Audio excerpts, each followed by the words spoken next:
Good morning, good afternoon, and good evening to wherever you are in the world. Welcome to RCI TV on both Twitch and YouTube, and we're here for the Pocket Money British GT Championship. Today marks round 2 of the championship, and we're coming to you live from the legendary Silverstone circuit for an exhilarating 90-minute endurance race. Known as the home of British motorsport, Silverstone's iconic layout with its high-speed straights and challenging corners promises an intense and thrilling race. Our drivers will not only need to showcase their speed, but also their endurance and strategic prowess to conquer this demanding track. I'm John Dalton, your lead commentator for today's virtual racing action. Callum Kerrigan alongside me, Jesse Lee bringing you all the pictures from behind the cameras, and of course not forgetting our live stewards. Welcome everyone. Good evening everyone, and thank you John and thank you Jesse Lee on the broadcast. Welcome to what is a sunny Silverstone, quite reminiscent of what the current UK weather is at the minute, which we're not all too accustomed to. And what a treat we're in for today. A 90-minute race of a minimum of 2 pit stops, 25 seconds minimum refueling time. Tyres not required, but fuel is required. There's going to be a number of different strategies going on, and this is one I think is poised. We're going to get a different race than last week, but I think a very similar race in terms of the intensity and the battles we're going to see on track, John.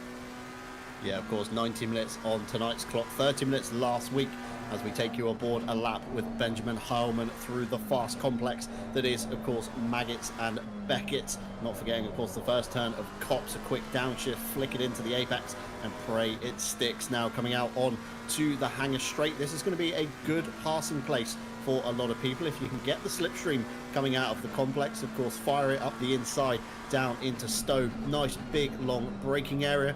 Typically catches a lot of drivers off with late moves, and a big wiggle there from Benjamin Heilman as he comes round Stowe, of course across the top of Vale, and braking hard for the club section. Again, another good passing place, but avoid the sausage curb on the inside. Use all of the curb on the right and maximise your exit because it's a long flat out section now. Past, of course, the F1 pits and the new build complex is not so new by today's standards. Of course, it's been standing there for some years now. A quick flick into Abbey before Farm Curve, of course, and another good passing place coming up into Village Corner. Big long braking zone, big wide entrance again.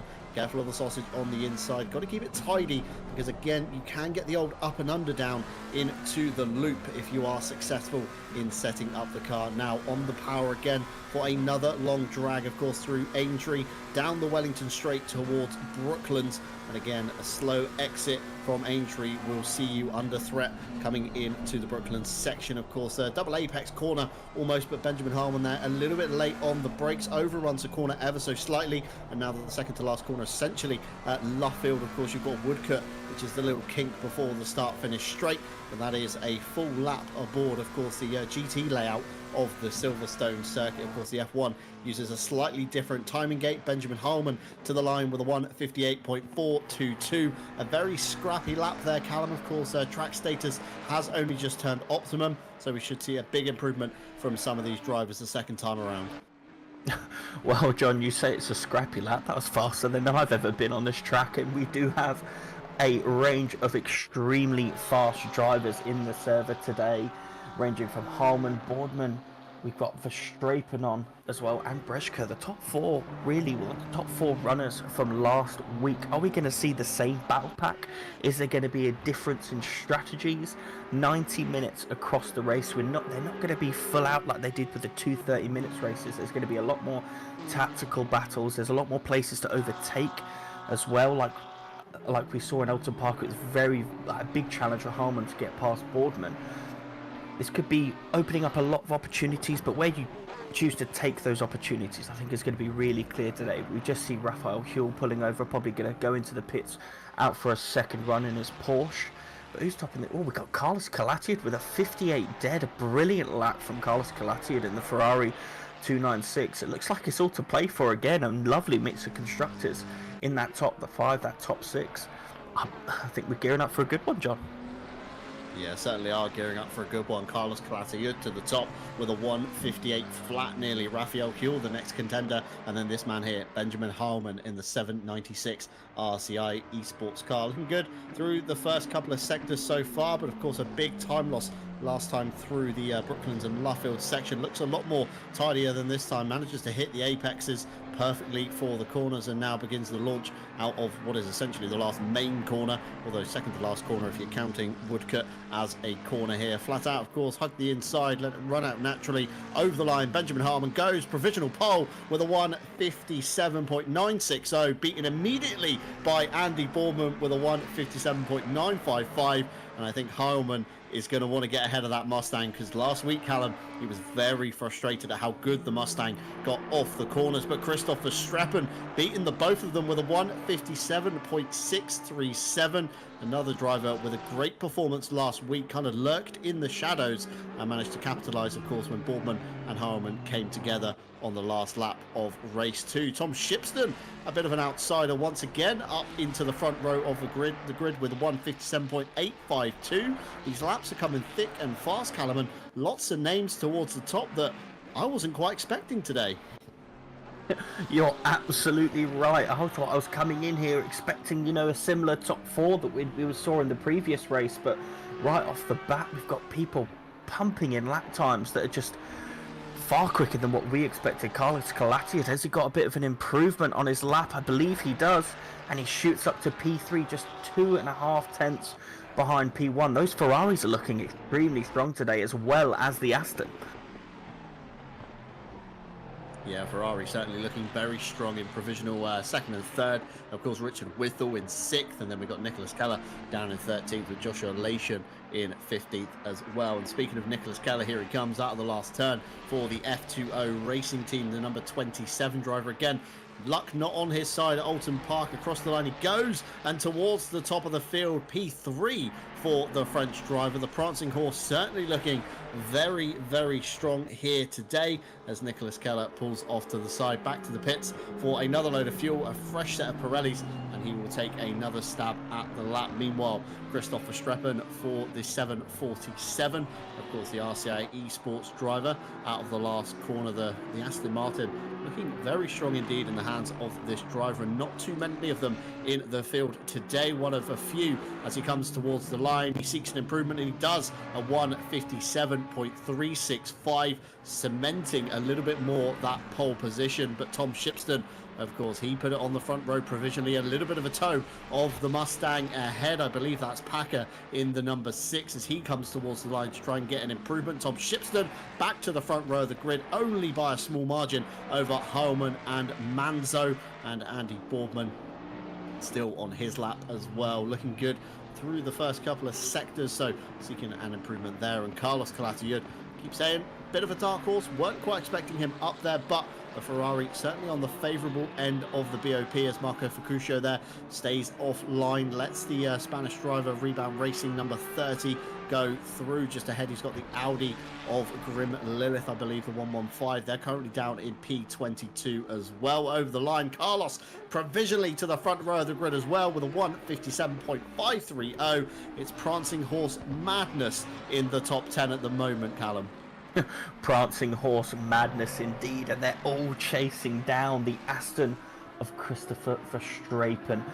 Can't quite call it in a minute as we see Emo Plate get across the line. Is he going to gain positions? Currently sitting in P16 in the Lambo, and a big gain, 7 tenths off the lead, jumps 6 positions into P10, currently leading the Lambo field of himself and Badowski. We've got Les just behind, Larenc in the Bentley currently sitting in the pits. I'd love to see the Bentley up there. A couple of Porsches, an Audi, then into the Fords. We've got on board with Packer at the minute. It does seem like the Ferraris may have the edge and the Aston, but from there I think it's anyone's game to play. Yeah, I mean, we've still got 90 minutes, of course, ahead on the race clock. Just under 5 minutes to go as we see a few more cars leaving the pit lane for their second or maybe even third run by this point. Jurashek in the Audi and Carlos Calatayud rumbles under our feet. They begin their outlaps towards the end, and Richard Whittle for Whittle's Wizards, the number 957, just inside the top 10 behind Andy Boardman. Not a place where we'd quite expect to see Boardman, especially after last week's performance. He's got about 6/10 to find in his next few laps, and the clock is of course ticking for Boardman to seek an improvement. But this man here, Richard Whittle, begins his run to the line. It's looking good on the first couple of deltas so far. Be careful not to invalidate through Woodcote. Across the line he goes, up into P6 with a 1:57.850, just about half a second or so off the top time of Christoph Verstappen, and to be within half a second of Verstappen is quite an achievement in itself, Callum. Yeah, an achievement and a half, something I don't think I've ever achieved in my racing here on RCI. But with the Ferraris clearly having solid pace on the lighter fuel load, what do we think it could be for the race? Obviously we've got the two pit stops, so there could be different strategies across the race. Are people going to just split those in 30-minute blocks? Are we going to see a short stint and maybe a long stint, then a shorter stint, alternating between tyre changes, or one stint having a tyre change, one stint not having a tyre change? So all these people from P9 onwards may be looking at the Ferraris going, oh well, it's over, it could be a Ferrari whitewash here. I think there's a lot of opportunity on strategy today to get yourself up the field. Yeah, certainly so. Of course, we'll have to keep an eye on the pit stop timers as Raphael Gill comes to the line. It's a great improvement from the Porsche driver, a 1:57.720 from the number 21 Manthey EMA car. And he'll pull over to the side, maybe back to the pits for a lighter fuel load, a fresh set of Pirellis, and see if he can get that late improvement towards the front of the grid. Of course, the Porsche typically chews up rear tyres, so that's going to be something to be wary of. And Andy Boardman seems to be carrying some extra sponsorship, I think, in the form of a Pirelli banner around Silverstone with him currently. Well, I do hope they've paid him for his sponsorship there. I believe that we could... Oh, it just flies off just in time. I was going to say how he must be getting some extra grip around the right-hand corners as we go on board now. This might be him picking up the Pirelli sign. Does he run wide anywhere? No, I don't think we're going to see it. But yeah, I think maybe for a lap or two, we was getting a little bit of extra right-hand downforce that would have helped him on this predominantly right-hand circuit. Yeah, almost akin to the American stock cars with the slanted roof wings that, of course, help them stick to the banked dirt ovals as they go around. Mustangs in flying formation currently. Marco Fucuscio just ahead there, and Andy Boardman just behind. He's going to try and make some space, I imagine, now. If you look behind him on the track map, the next car is the 222, so he's got buckets of space to open himself up. Hopefully Marco Fucuscio won't be a hindrance as he begins his run to the line. Ted Edwards all the way down in P20, somewhere we weren't expecting to see the Race Ventura driver. So the number 8 Mustang, certainly not as dominant as maybe the Ford was last week at Alton Park, possibly not on the favourable end of the BOP here at Silverstone. But Ted Edwards comes to the line, a small improvement there, up into P16, 9/10 off the leader of Christoph Verstappen, 1:58.295. For Ted Edwards. He'll go round for another lap. Of course, no time to come back to the pits, take a new set of tyres and back out again. So we'll have to continue round, praying he's got enough fuel, of course, in the tank.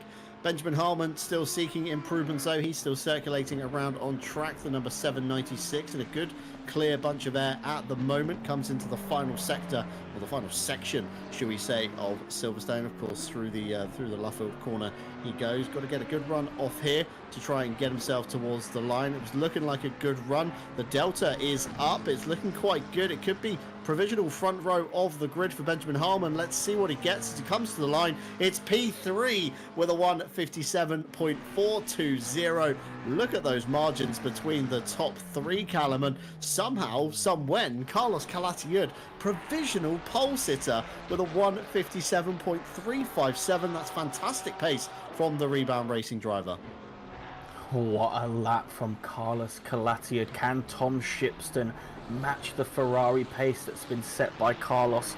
I believe he is just slightly up on his lap time as he just holds it through Luffield, picks his throttle point, nails it to the floor, and then all the way to the line, gets a slight cut. Is Willie on this right hand side, shortening the distance to the line as much as he can. Where is he going to sit? And he holds P4, still with an improvement, but an amazing result there by Tom Shipston. Yeah, good result there from Tom Shipston. Just enough to cement him, I think, in P4. Of course, Raphael Huell back to the pits. Jan Manzo also in the pits. And Richard Withell, top 7, all still on the pit lane. So the only improvements we're going to be seeing are from cars, of course, circulating around at the moment. Of course, Luke Packer, the number 6 Mustang, he had a good run at Oulton Park, although down in P18 at the moment. Going to seek some improvement this time by, hopefully. Of course, checkered flag is out, so a small gaggle of cars here still on a valid lap, including the 6, the number 115, the 921 and the 71.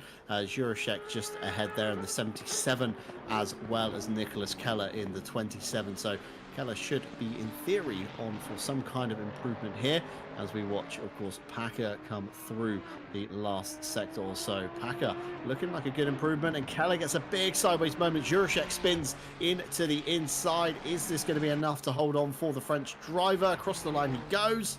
It's an improvement, but not enough for a position. Luke Packer down in P17. That was no improvement from him either. It was an improvement, sorry, 158.227, although not enough to jump him ahead of Howling or Stevenson on the grid.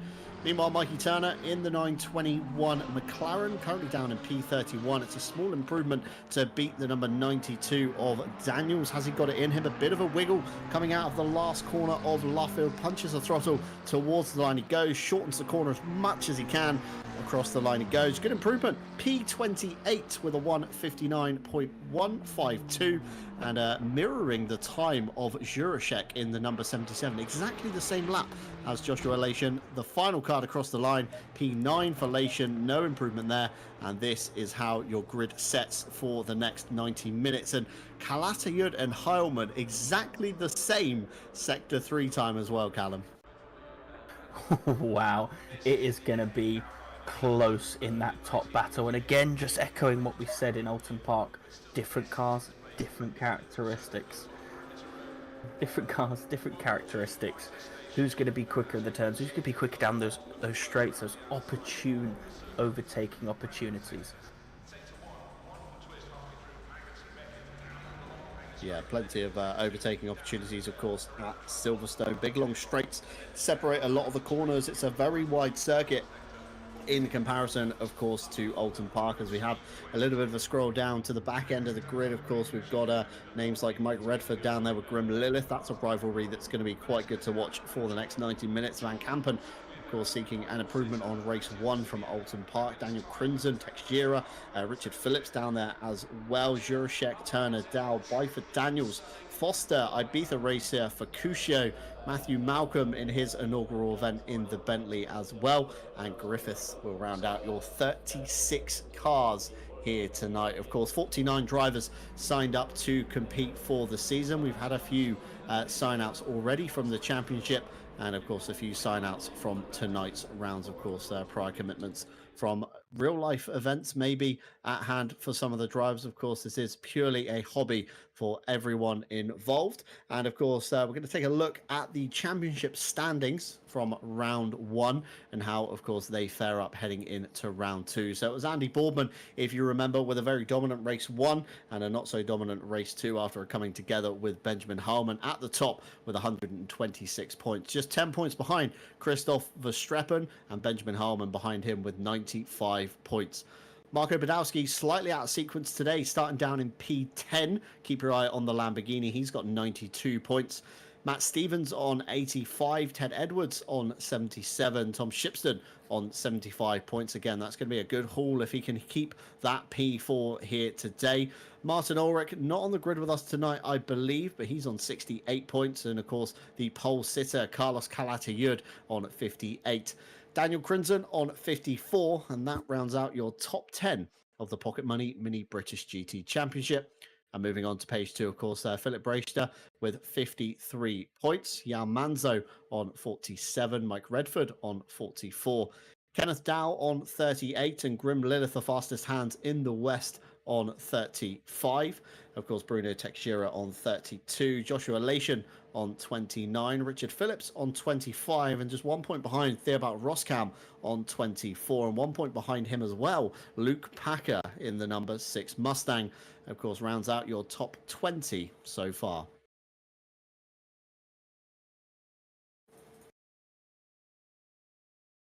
Of course, Kevin Boss just outside the top 20. He's not with us tonight either on 19 points. Les Stevenson tied with Nicholas Gallower on 18 points apiece. Martin Foster on 17. Mikey Turner on 16.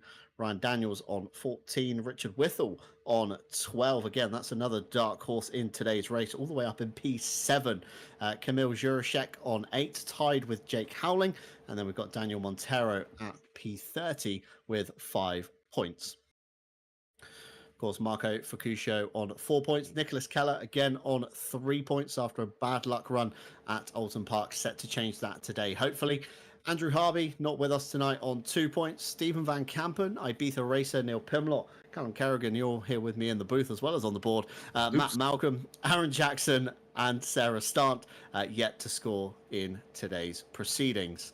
And I think we even have possibly even a pace 3. We do indeed. Rounding out 50 drivers here. MO Plate, Martin Lawrence, Connor Matheson, Callum Corcoran on there. Jordan Bubbins, Trevor Byford, Raphael Huell yet to score. And 3 drivers at the bottom have unfortunately signed out of the championship. And that rounds out 50 drivers. And there's another page, Ryan Walker, Leon Griffiths, and Mikey Turner for a second sign-up, I believe, due to a car change earlier in the season. But, of course, 53 drivers, that would have been a spectacle, wouldn't it, at Alton Park? Of course, we had a few less. Of course, we got about the same amount of drivers tonight. 35 will take the green flag as we get underway for 90 minutes of racing. But a very different circuit tonight, Callum, as we keep saying. Yeah, it would have been a spectacle having 53 at Alton, and you're rightly pointing out my name there on the board, and I am in fact here on the comms box. I think after last week, witnessing those 2 30-minute races, I couldn't help myself. I had to be here, I had to be watching it. The action was just insane as we just see them roll off onto their formation lap. Harman in the RCI livery, Carlos Calatid in the RPMS, a couple of RPMS cars here as they zip off. A few Ferraris into the Lambos, Ted Edwards in the Aston. There's our first Bentley, another Lambo, Les Stevenson going past. A 35 car grid is still a mammoth of a grid for this race, and though we have vastly different track characteristics, I think we're going to be just in for just as much of a treat with the strategy in play, with the people hungry to score points this early on in the season. I think in about 2 minutes time it's going to go green and we're in for an absolute corker of a race. Yeah, absolutely. So Jesse Lee there doing his best Frogger impression, having to go left and right and even make a jump over one of the cars towards the end. But of course, a good mix of manufacturers in the field today. Ferrari looking particularly dominant in the form of the BOP. Of course, the pole sitter Carlos Calatayud, Tom Shipston down in P4. You've got a brick of them in the form of Withall, Keller and Lation just inside the top 10. Of course, Badowski looking strong at Alton Park, not so strong here so far, as well as Andy Boardman just behind him. So a couple of drivers out of sequence, and again, it's like you say, Callum, it's all going to kick off certainly when the green flag drops, and Martin Foster electing maybe to start from the pit lane. I did see him weaving as he pulled away, so maybe some hardware issues for the RPMS driver there. Fingers crossed he gets back to the grid. Of course, the RCI website, head on over there, racerci.com, if you do want to take part in any of the events that we do have to offer. It's a little bit of a quieter calendar this week. It is only just Mondays happening. However, there are a few events coming up, especially with some new sign-ups as well. So Saturday Night Owl Season 18 takes a 1 week break until July 13th when they head to Zolder for round 4. Currently, E-Tron De Jong taking a lead over Joe Dorber and Ted Edwards for Pro. Meanwhile, in Silver, Callum Kerrigan, I believe you're leading Alan Astbury by 2 points, and Adnan Pazina behind you as well. Sign-ups are, of course, open for Wednesday's Sprint Championship Season 2. That begins July 10th at Suzuka, 2 30-minute sprint races. No mandatory stop, and from my time in Season 1, it provides for some very fantastic, fast-paced racing, where early position gains are very important to your outcome. Sign-ups also open for Friday's GT3 Championship. That begins July 12th at Kyalami. It's a simple 1 hour sprint race and a short pit window to make for some exciting racing. So plenty of space on all of the championships if you do fancy a mid-season sign-up. Of course, for Night Owl World Tour will round out in July as well, so if you fancy a late entry there, be sure to get your name down as well. And some Eagle Eye viewers, bottom left hand side of your screen, might have noticed a few partner changes here at RCI. Of course, AK Esports Go setups Moser Racing to add to the plethora of partners, and of course Motorsport UK Esports also supporting us as well. We'll touch more on that later on in the broadcast. However, drivers beginning to form up 2x2 down the Wellington Straight. Of course, it's a very wide circuit here at Silverstone. You can kind of psych your opponent out as you come to the line, you know, inching backwards and forwards, just kind of showing your nose to them just in the corner of their monitor. Of course, a crucial start here. It's a very fast run down into Copse and an even faster run down into Maggots and Beckett's, and we know 2 into 1 doesn't always go through the fast complex of Silverstone. Carlos Calatayud to the right, Christopher Streppen to the left, Benjamin Heilman just behind them with Tom Shipston alongside him. Raphael Huell and Yao Manzo. Can the RPMS squad work together to get something underway as we are about to begin for 90 minutes of action here at Silverstone tonight? And it's a green flag from the gantry. It's a good run from Christopher Streppen around the outside of Carlos Calatayud. It's a very wide sweeping corner, and everybody looks like they've got through in the top 10 quite safely. Carlos has found some space. Tom Shipston jostling for position with Benjamin Harmon as they begin the run into the complex. Andy Boardman on the inside there. We've got the WRC themed car towards the outside. Meanwhile, in the background, it's Luke Packer trying to make up positions on everybody, keeping way out of the way, leaves himself vulnerable to Theobald Roskam and Mike Redford pulling alongside down the Hangar Straight, and everybody is filtered out almost into single file. We're 2 wide in the background, 3-4 wide at the front of the field by the looks of it. I think that could be Badowski and Boardman getting involved as they come down towards the Hangar Straight. Of course, Stowe corner and rising through Vale, of course, the F1 pit entry to the right hand side of the picture. This is the choke point where everything normally kicks off. A lot of drivers still too wide. We've got Lawrence and Badowski, we've got Lation and Whittle. The battle of the Ferraris just inside the top 10 as well. Lation around the outside into the Hamilton Straight he goes, and Martin Lawrence using a little bit of the grass in the Bentley as well with the hampered run from Richard Whittle. Jake Howling in the background looking to try and capitalise ahead as well on Aaron Jackson. And I think that's Mo Plate just behind in the Iron Lynx Lamborghini, seeking some positions as well. But looking towards the track map, I don't want to curse it too much because we're still in a bit of a condensed section of the circuit, Callum. This looks another tidy start from the British GT guys. Well, John, you said it now. Commentator curse may just come into fruition. I did see a couple of incidences there on the track map, mainly involving the 95, 46 and 77 I saw drop down just a touch, but battling up and down the field, and we're getting a race replay, I believe, of the incident. So this is the start. We're on board with Luke Packer. Oh, and Mike Redford there in the 95, missing his braking point, looking like he steered to the right to avoid a bigger collision, took the hit for himself and span off the track there. So he's going to be fighting from the back of the field, but with 90 minutes in this race, he's got plenty of opportunity to do so. Stephen Van Kampen running wide at Copse, thankfully not losing too much. We got 2 into 1 there into Maggots and Beckett's. But yeah, it looks like it's been a clean race. It looks like the pit lane is already active with a few people coming in. This is Kenneth Doe coming into the pits, maybe doing that early pit stop that we spoke about earlier. And John, I'll put it to you, just as the race starts settling down, if you were in this race, what strategy would you be going for today?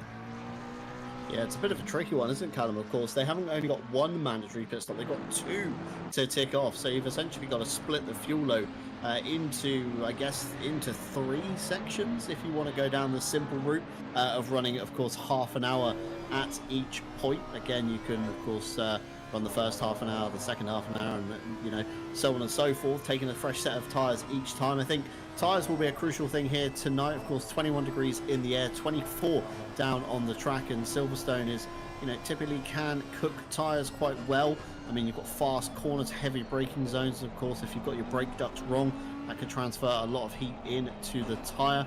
As we see Grim Lilith flicking traction control, flicking the steering wheel around as well. And it's fantastic just to, you know, see a controller player still be very, very competitive in the realm of ACC as they flick the traction control off for the run down the Wellington Straight towards Brooklands. Of course, the Audi displays the yellow box on the heads up, on the Motec, should we say, when the traction control has been turned off. So nice and obvious for us up here in the broadcast booth. Of course, Ted Edwards just ahead, and then of course Jake Howling ahead of him, and it's a long snaking train as they all come to the line. Everybody relatively still compacted together, but it's a tricky one with the strategy, Callum, because it depends, you know, situationally where you are on this opening lap. Of course, if you've got some nice free air ahead or behind you, you know, you want to relish that as much as you can, where, you know, if you're battling with somebody, you're struggling to get past them, it could be wise to take an early pit stop, throw yourself out of sequence and put yourself into some clear air. Of course, if you look to the track map, the number 44, Martin Foster, he's eventually underway, and a couple of cars behind, the number 420 and the 95 of Mike Redford. Again, they're in some clear air as well. So if they can work together, of course, these guys all battling and jostling for track position along the way, this could hemorrhage time as there's contact between Howling and Ted Edwards. That's into the corner at the end of the hangar straight. That's into Stowe, and it opens the door to Grim Lilith's Audi, and there's contact between Lilith and Howling. Howling goes off straight at the club section. He's going to have to find his way back on somewhere in the field. Meanwhile, Daniel Crinzen and Theobald Roskam, I think, just about getting past Luke Packer here. Stephen Van Kampen fancies a piece of it as well. It's a, you know, galloping horse, friendly fire nearly here as it gets very close coming down the Hamilton Straight, but everybody through safely there. Let's catch a race replay of what happened. This is between Howling and Edwards, of course. That was the first contact, and then the second hip and shoulder from Grim Lilith, and then a third almost there as they go into the braking zone. Drivers just maybe misjudging slightly the width of their car, but Howling has lost a lot of positions there from P15 down to P24. This could be another time, Callum, if you want to come into the pit lane, of course, get yourselves out of this kind of train that's impeding on you, and maybe see if you can shuffle yourself out of position to gain some time back by running in some clear air. Yeah, absolutely. I think going into the pits might be the best move for Howling right now, not just to get into clear air, but also just that reset. You've been involved in a bit of an incident, you know, rightfully so, quite frustrated by the outcome.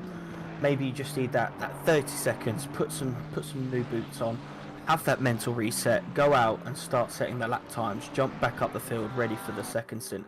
And we are now on board of Christoph Verstappen, who is running away slowly from the two Ferraris of Carlos Calatiad and Tom Shipson. It has to be said, he got the jump on Carlos Calatiad at the start of the race. It just seemed like he just had the better reaction time, swooped right around the outside of Copse and is slowly running away with it. So now what do we think? Did they now go on to an earlier pit stop, but at the risk of, you know, falling right into the battle pack and having to filter their way through a bunch of traffic in order to catch up to Verstappen? Or do they just follow, wait for that mistake, just similar to how Holman took the Alton Park racing? It's all to play for, but it has to be said once again, we've got the top four here just running away from that second group. Yeah, clean breakaway from Christoph Verstappen so far. Nearly just under, actually, lost a little bit of time in that sector. 1.2 seconds to the good of Carlos Calatiad. With him, of course, Tom Shipston, just about half a second or so behind. Benjamin Holman, just under a second behind them as well. And then, like you say, Callum, a big gap back to Yao Manzo. And with him brings a train, of course, of Keller, Huell, Boardman, Lawrence, Badowski, Lation, Whittle, Plate, and Jackson, and even Ted Edwards on the back of that one as well. And it's a fearsome train to see in your mirror, so I would really hate to be Manzo at this point, but equally can act as a bit of a rear gunner, can't he, for Tom Shipson, of course, fend off some of the cars that may be impeding on the top four fight. Meanwhile, speaking of RPMS, it's Richard Phillips up the inside of Luke Packer. Out of the last corner they go. The grunt of the Mustang, the V8 just pulling away compared to the V10 of the Lamborghini. And the Mustang once again shows it's quite strong in a straight line. However, seems to really struggle in the corners as Richard Phillips gathers the gap back up down into Max and Beckett. So go 2 by 2 through Maggotts and Beckett is Ted Edwards and Aaron Jackson up the inside on the Audi R8, and we should see the V8 Fury unleash itself down the Hangar Straight and should manage to pull clear of the V10 R8. Just look at the overlap already. Ted Edwards has got Jackson, tucks back in under the rear wing, tries to make the most of the slipstream, puts it to the inside at the end into Stowe. Ted Edwards does give the racing room, but the Audi just can't capitalise on that one. We do have a train of Audis beginning to form here in the form of Jackson and Lilith in some very rally themed liveries. Of course, if you look to the bottom right hand side, you'll notice Kaiju Racing powered by DR 2.0, and that is of course a bit of a hint to what is going on here at RCI. We are of course launching back the Rally Championships. Phil Roberts has made an announcement that we are switching from EAWRC back to Dirt Rally 2.0. It's a bit of a mystery, I would say. It's a bit of an odd move to make, of course, going backwards in the games list, should we say. Of course, EA Sports WRC is the newer title. However, the Dirt Rally 2.0 system is more fledged out for league racing, club racing, and all that kind of stuff. So fingers crossed we might even be able to bring you some rallies broadcasted to you here on RCI TV, and that's the hyperlink you need across the bottom of the rear bumper. Of course, you can head on over to the Discord and find the rally chat channels as well if you're not too good at reading off a stream and typing in another window. Of course, head on over to the rally chat and they can sort you out with a link. And it's a quick reminder as well that Dirt Rally 2.0 Game of the Year edition, which will give you all the DLC needed to compete in any rally within Dirt Rally 2.0, is 75% off on Steam at the moment. And if you're from where myself and Callum reside, that will be £8.74 of the King's English money. Of course, convert to your own currency as you will, but 75% off, very good bargain there indeed. And the first curveball of today's race, Andy Boardman in the number 69 Greased Weasel racing car, has elected to take an early pit stop. So that'll tick one off his mandatory stops, Callum, and maybe that's just to get him out of sequence, as we spoke about earlier. Maybe Andy just wants to find some clear air to see if he can kind of turn this into a bit of an hour of hot lapping, should we say, to get himself back into the race. Yeah, absolutely. And look at that wonderful bit of clear air he's got as he comes off of Cops. Just quickly looking to the lead, 6/10. Last time we spoke, that was 1.4 seconds. Has there been a mistake? Are the tyres starting to run off on that Aston? Either way, the Ferraris and the McLarens are catching the lead. Now, Verstappen 10 points behind P1 in the championship. How much does he want to fight for this? He knows Boardman's a little bit further down the field. He knows he's going to be gaining from a points perspective regardless, but how many points does he want is something that's probably reeling through his head currently. Just quickly going back to talking about, as we've got a race replay, I'll come back to that. We've got Les Stevenson and Terence Byford. Les just breaking too deep into the corner and going into the rear of Trevor Byford. It looks like the stewards are going to have some work to do on that, but I do feel that may be a penalty coming the number 46's way. But what I was just about to say, John, is you've gone on about the Game of the Year edition of Dirt Rally 2. I'm a little bit annoyed. I think I haven't bought the Game of the Year edition. I think I've bought the regular one. But either way, I am excited for this Rally Championship. Something I've never touched before. Needless to say, if anyone wants to join, don't worry. I've got last place covered. I mean, you could have last place covered, but who's going to have the first do not finish on the cards when they inevitably stove it into a tree at some point? Callum, it's probably wise you do pick up the Game of the Year edition. I will say £90.47. The DLC will cost you individually. However, Game of the Year, £8.74. So it's a great investment there. As we see Ibiza Racer with some contact. That's between Bruno Teixeira, I believe, in the Nissan GTR, the number 11, currently down in P23. Meanwhile, towards the front of the field, it looks like Tom Shipston is that little bit closer to Carlos Calatayud, and the gap to Christopher Streppen has also come down a smidge as well. So the front four certainly looking to try and progress towards the back of the 747. Of course, Benjamin Heilman just behind them as well in the 796. brings with him towards the front of the field. Although, good point to note, Christopher Streppen and Benjamin Harmon, of course, representing the RCI esports team. So again, some team communication, let's say, maybe going on between those two guys. So again, Harmon can always pressure Shipston and Calatayud to see if, Verstappen can escape up the road some little bit more. Of course, a second sounds like a lot of time in terms of racing, but in the real world, it's not a lot of time. A small mistake that will soon bleed down. Theobald Roscam with a little bit of a rub on Richard Phillips. A big twitch from the Lamborghini. Well held, the number 22, as they come down into Brooklands.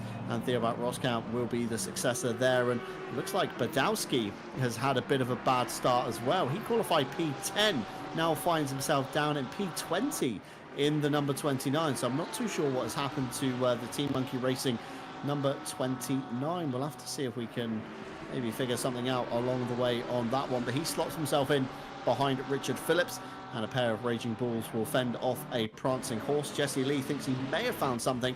Let's have a look. This is down into the club section. This is Martin Lawrence ahead, and Joshua Lation into the back of Badowski, and that's where all that time has hemorrhaged. And I'm sure the stewards will also be looking into that one. We'll keep our eye on the stewards channel. We'll keep you updated with any reports and penalties that we do find across the next hour and 15. But certainly that one is going to be on their cards. And Badowski's going to be a little bit fired up, isn't he, Callum? You know, such a strong start at Alton Park for the number 29, and it's all kind of come undone here today. But again, if it's a race where you do have an incident in the early stages, certainly one with 90 minutes on the clock at the green flag is, of course, the ideal one. Still plenty of time for the number 29 to make up some pace here. Yeah, absolutely. As you said, a brilliant start to the season in Alton Park, picking up, I believe it was a P5 and a P2 in race 2. So we know he's got the pace to be further up the field. He's just got to make it there. But, you know, the age-old saying in racing, it's one thing catching, another thing overtaking, especially when he's got someone in front in equal machinery. He's unable to use the car's natural sort of strengths as opposed to the car he's chasing weaknesses. He's got Richard Phillips in the number 22 Lamborghini to chase. So where will he make his move? He can't get him on corner entry, corner exit. He just needs to wait for that mistake, pressurize, or get a slipstream into one of the straights. Yeah, it's a good point you make there, Callum. Of course, drivers in equal machinery, it almost becomes a bit of a stalemate because you can't find that extra advantage that, you know, naturally you would have. You know, compare any car on the grid to the Mustang. Of course, the Mustang, not so good in corners. The Mustang, very good on straights. If you want to make a pass, you know you're going to have to do it in a straight line. Meanwhile, the top four have bunched back together again. This is a rear view wing from Carlos Calatayud, the number 30 Rebound Racing. He's got Tom Shipston behind him, and of course just in the back of shot, Benjamin Harmon in the 796 McLaren. All the meanwhile, Christopher Streppen has stretched his legs now, 1.6 seconds to the good over this trio as they snake their way through the last section essentially of the Formula One circuit. Onto the Hamilton Straight they will go, and already spacing out a little bit, just enough to maybe stop the move happening into the village section. A couple of questions in chat. Of course, a big welcome to you guys at home watching along with us. We thank you every single week for joining us on this journey here at RCI TV. We have a question from Linus Dellenbach. Are there any GT4s like in real life? There are not, unfortunately, any GT4s, because that would add another element of surprise, should we say, to the championship. Of course, traffic management is a key thing in the real life British GT series, but alas, no GT4s here with us tonight, although we do host occasionally the odd multi-class race or two here at RCI. So keep your eye on the website and the Discord if that is something that is up your street, because there may be something in the pipeline soon. Of course, Joe Dorber asking the question we spoke about last week. There's a little bit of a bonus RPMS sticker on the Lamborghini. Currently Richard Phillips in the number 22. We were going to try and have a look at it last week, so maybe we can have a look at it this week and show you what that one's all about. But Martin Lawrence breathing heavily down the back of Raphael Huel's neck in the Porsche, the number 21 Manthey EMA car just ahead there. Of course, Martin Lawrence, another RCI esports driver, filling out the field in the Bentley.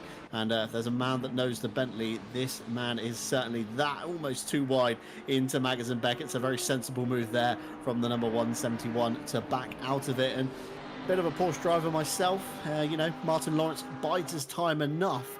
The tyres of that Porsche will soon be falling off a cliff, and that will make the move everything better. And Jessie Lee screaming in her ears that the steering wheel is on the wrong side, but if you're myself and Callum, it's of course on the right side, the side that we are accustomed to. And there is a esports driver, some of you may know him, Alexander Smoliar, moves his camera all the way to the left in the car, turns on the virtual dashboard and essentially converts the Bentley to left-hand drive for when he drives it. That was something that came up on the RCI Esports 6 hour that we hosted last year. So that's a fun piece of trivia. If you ever check out Alexander Smoliar on Twitch, you may see that, and it will confuse you, as it did me when I was hunting around for bits of news for the broadcast that day. Finding that certainly shocked me, but Jessie Lee seems to think the Bentley should be left-hand drive. Of course, lots of GT3 race cars are left-hand drive, and the Bentley probably the odd one out, along with the Ginetta is the only other right-hand drive car I can pluck from my head. Of course, the Astons are left-hand drive, as we see Les Stevenson sizing up a move on Daniels down into the village section. Daniel looks very late on the brakes. Did he make the corner? I don't think he did. I don't think he did. And I think he took someone with him. He did. I think Ibiza Racer has been turned around as well. 2 yellow flags out. Ryan Daniels there comes back onto the circuit. Ibiza Racer just ahead there. That's a big impact. Daniels, I think, just tried to outbrake Les Stevenson, and unfortunately it was just too late. Daniels was never going to make the corner. Les, oh, that's a big impact there into the door of Ibiza Racer. Turns them, of course, on the extra tarmac. That's going to be a lot of damage on Ryan Daniels' front end and a lot of side damage on Ibiza Racer's car. So Racer may have gotten away with that one, but the aero of Daniels' car certainly not going to be too happy. Meanwhile, Benjamin Harmon gives Tom Shipston some pressure down the hanger straight, up the inside into Stowe corner. The move signed, sealed and delivered. Tom Shipston looks like he's going to try the old up and under to try and get the run back into the club section. I don't think it's on. The McLaren has the better drive off the corner. Benjamin Heilman onto the bottom step of the podium provisionally for the 796, and that now frees him up to chase down Carlos Calatayud. Christoph Verstappen 2.6 seconds ahead now. He's certainly breaking away from this trio, and Martin Lawrence still trying to get past Raphael Huel's Porsche, and that's a fantastic defense from Huel in the number 21 so far. Yeah, brilliant defense indeed, making that Porsche as wide as he can, defending against an already extremely wide Bentley. As we've seen Lawrence try to just displace Huel's line, poke a nose in left and right into multiple corners, try to sway him away from the line he wants to take to get a slightly worse exit, but Huel, ever the calm, ever the calculated, just pulling away, almost like the Bentley's not even there, just managing it beautifully. But just going back to that lead pack, all that fighting that we saw from the top three, I believe has seen Verstappen start to stretch his legs. He's getting a bit more comfortable there now, a bit more cozy in his lead. Will that lead to more mistakes, or do you think, you know, the pressure's off, he's just going to start driving away into the distance now as Heilman starts to pile the pressure onto Calatayud? It looks like the McLaren, as we sort of theorised that the Ferrari would be better in quali trim, we are starting to see racing from the Aston and the McLaren have slightly better race pace today. Will they be able to manage that as the tyres start to wear off? And as they drop off, they've got 2 stops. Do they want 2 tyres? It's still up in the air, but this top 4 is looking a bit spicy, and we've still got an hour and 7 minutes to go. It's all to play for. Yeah, not even a third of the way through the race yet. Of course, just over an hour on the clock to go. Like you say, Callum, 2 mandatory pit stops to take tonight. The only requirement we have to clear the mandatory pit stop is to add a litre of fuel. There is a fixed refueling time of 25 seconds, so whether you add 50 litres, 20 litres, 10 litres, 1 litre, still going to cost you 25 seconds of stationary time, and tyres will only cost the drivers an additional 5 seconds. Of course, the standard service in ACC for fuel and tyres is 30 seconds stationary, of course not including the pit in and the pit out time. And of course, that will be something that plays on the driver's mind tonight. Can they save 5 seconds over a rival, or is it just worth it to take a fresh set of Pirellis? Time will tell to see how long they can, of course, eke out the tyres and the fuel. Of course, keep your eye on the timing tower on the left-hand side of your screen. The number in the orange box represents how many stops the drivers have to take. So, of course, everybody from P26 upwards all has a number 2.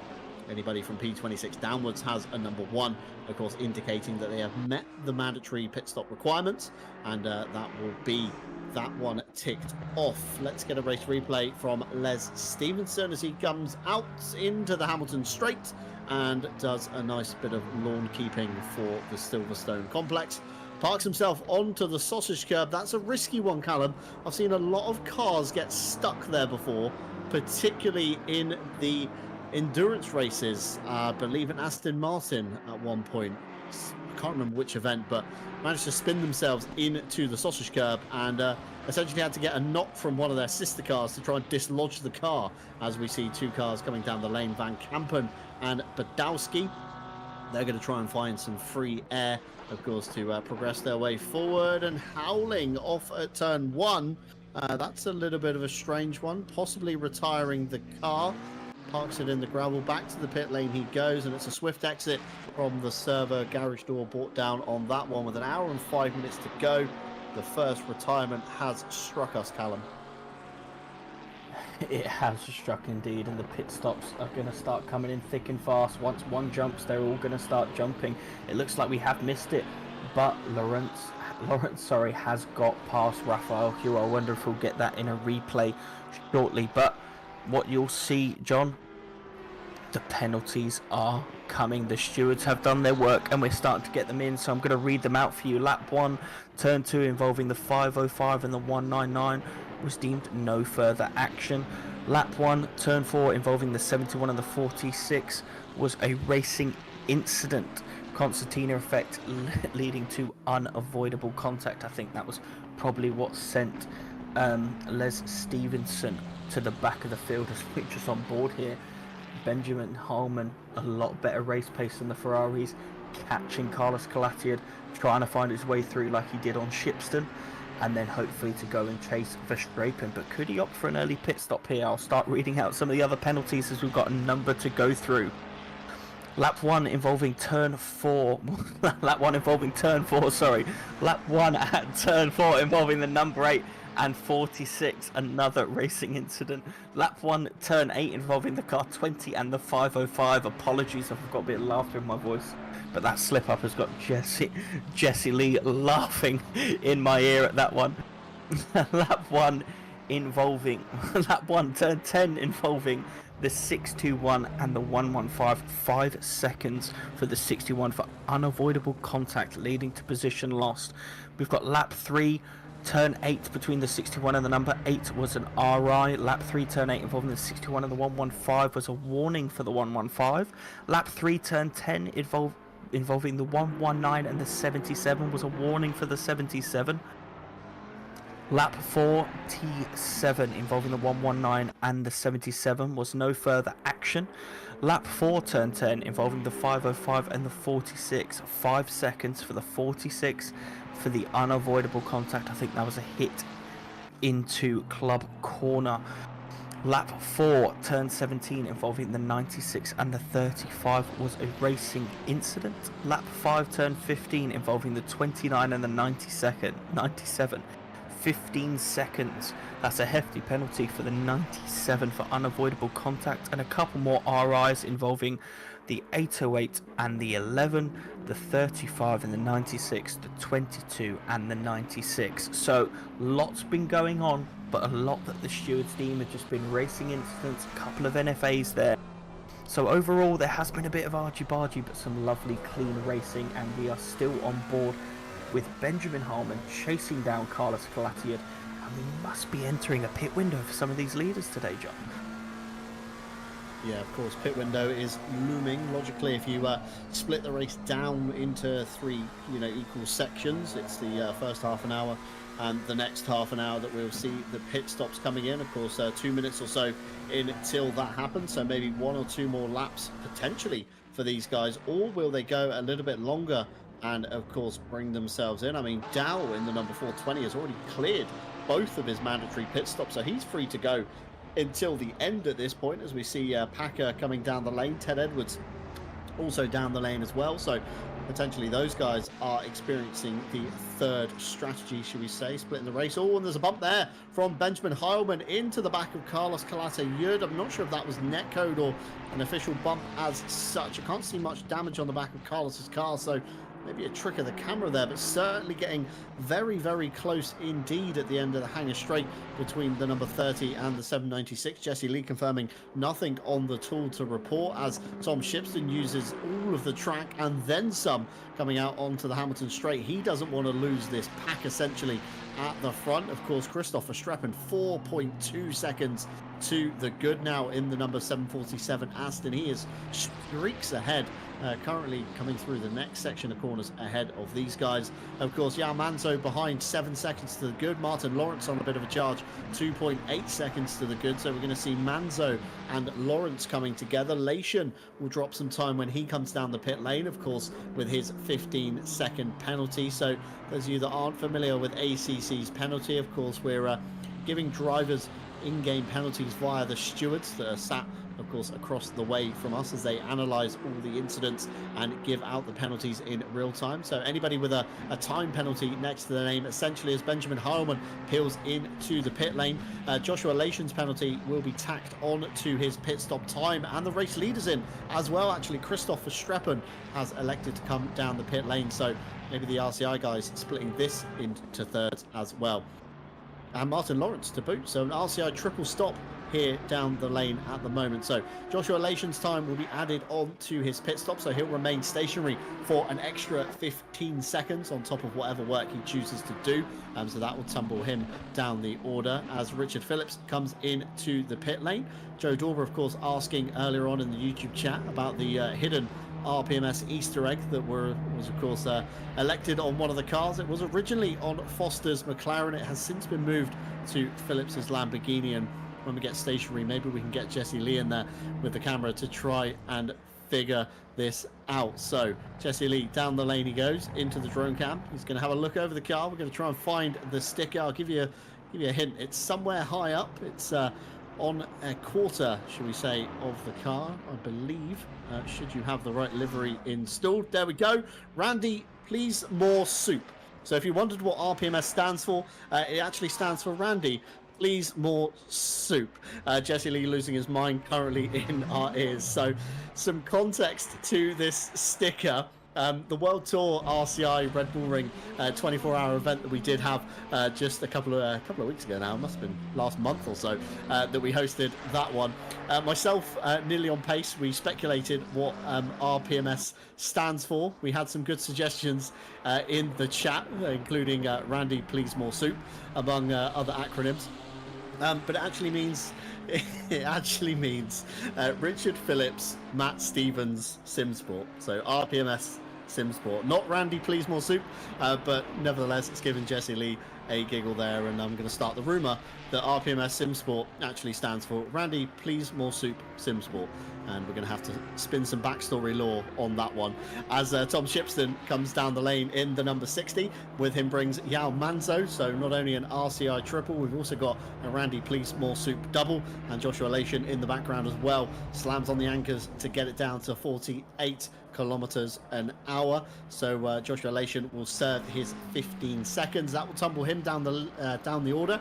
Meanwhile, Carlos Calatiud promoted to provisional race leader. of course, when he comes down the lane, that will tumble him back down, and the order shall be reset. But lots of drivers, Callum, just about over half an hour gone, 33 minutes or so, have elected to come down the pit lane. So lots of twos changing to ones. So I can only imagine that everybody's going to keep it really simple and basically split this into 3 30-minute sprint races. Yes, indeed, and we're just on board with Lawrence fighting Andy Boardman. That early pit from Andy Boardman has shot him up the leaderboard. He's currently sitting, I believe, net P5 or P6. Can he hold on to it? Because obviously he's gone longer on the tyres, so he's going to have to a lot of work to hold that Bentley behind, because his tyres are roughly already about 25-30 minutes old because of that early pit stop. Not to mention, as you mentioned a few times, John, the Mustang isn't the most handy thing around the corners. He's got a lot of work to do to make that Mustang as wide as possible. And we've said a lot about the Mustang in these coming races. I've always thought the car looks massive, but when it's next to the Bentley, it looks small. I genuinely can't believe that right now. I mean, they're all tumbling down into Stowe corner. No move by Lawrence there.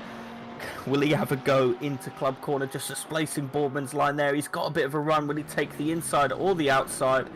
Thinks better off it as he comes into the club chicane and going round all the way around flat, all the way into Abbey. The leader, Carlos Calatiad, is in the pits, and while he's in there and we see them coming out to see where he filters in, I'm going to read another quick report, and that is between the 92 and the 46. That was that incident into village, 20 seconds for the number 92. Raphael Huell rubbing his hands. Is he going to pick up a couple of places here? Martin Lawrence going for the outside line, not going for the over and under, just making the dive into the loop. Will he make it stick? It's going to be a traction race.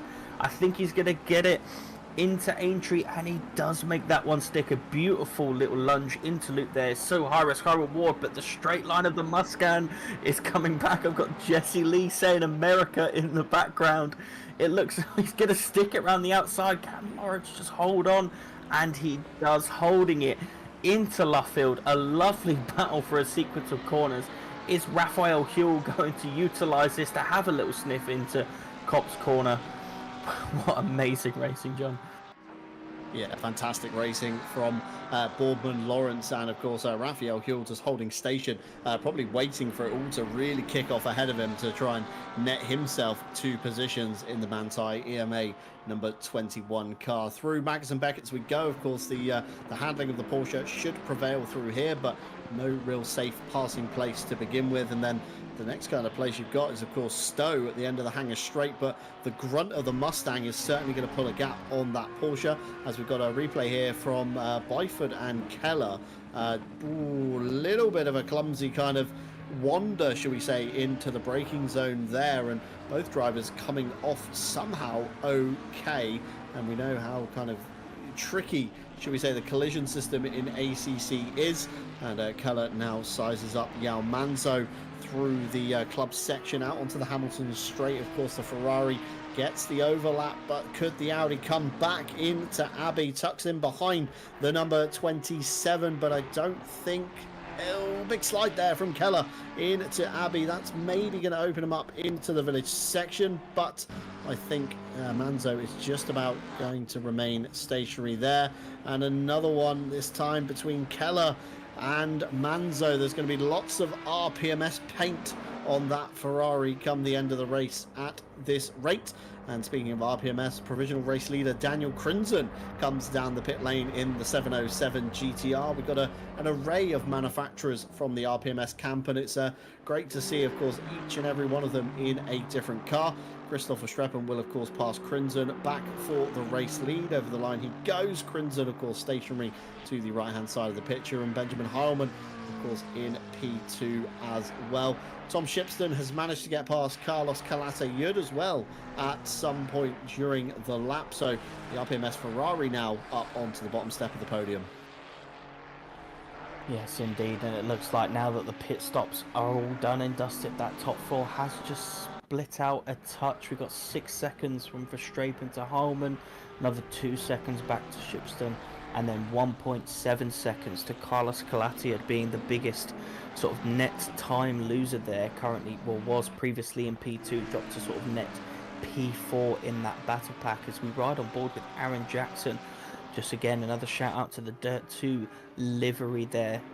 League's going to be launching soon on RCI as he comes through Magus and Beckett's currently chasing Mike Redford, who had an incident early on in the race, took the early pit stop and has shot himself back up to P13. A lovely strategy, but as we said with Boardman, he's going to be a little bit more painful on the tyres. Everyone behind him with fresh rubber, him with 30 minutes old rubber as Aaron Jackson goes for the move.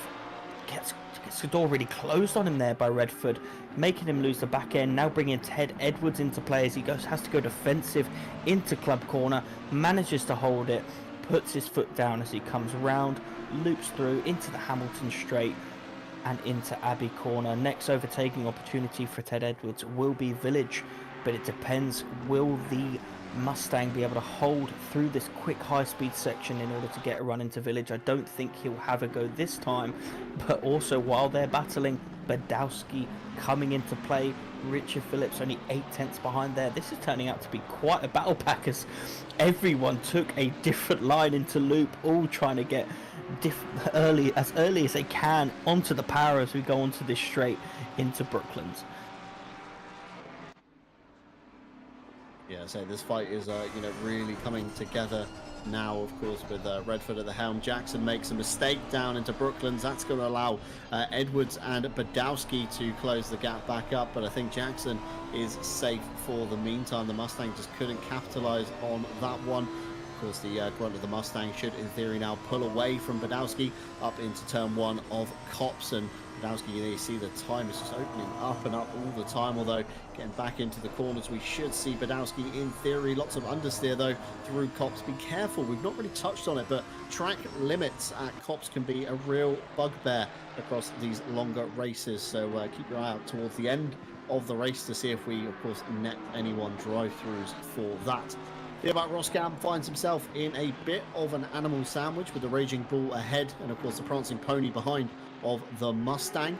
He's going to try and capitalise down the hanger straight, tucks in behind Phillips' rear wing in the number 22 Randy Pleasemore supercar. Up the inside he goes. Will he be able to get the braking done into Stowe? He does. He gets the overlap up the inside. Good traction on the Porsche, of course, getting it into the corner and off the corner. And Packer's even going to have a look on Phillips around the outside into the club section.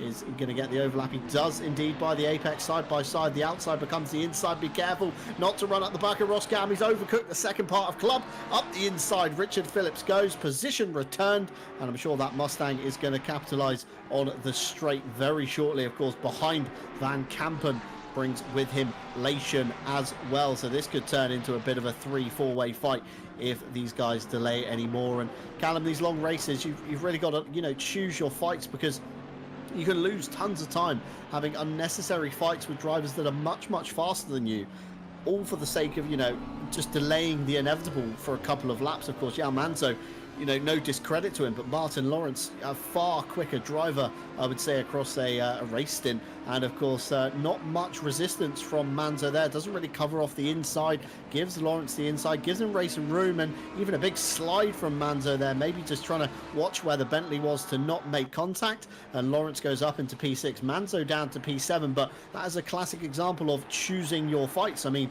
if Martin Lawrence was steaming up behind me at any point in a race, I wouldn't even bother fighting it. You're just delaying the inevitable. You're going to lose yourself more time. You're going to drive in the mirrors much more.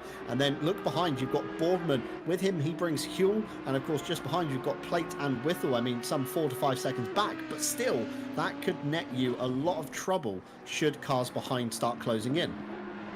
Yeah, you're absolutely right. Picking your battles is so key, especially in a race that's 90 minutes long. It's a shame that the Randy Pleasemore supercar of Yao Manso did have a bit of a slide there into Copse.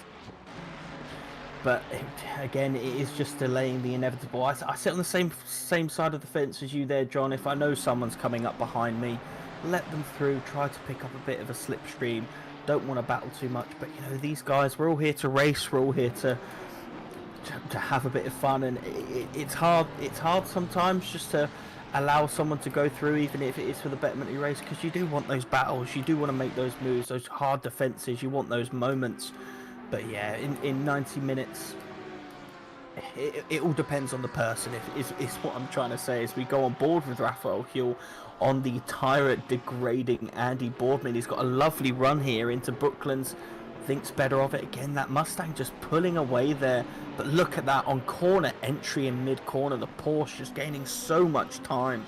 I presume he'll be able to get on the power a little bit earlier, and you can see it there. But once that Mustang's going to get on the power, you just see it's just going to disappear away from Raphael Huell here. He's got a hard job to get past this forward, even though it's got 13 minutes less tyres, as we've got a Mustang on Mustang battle here into Brooklands.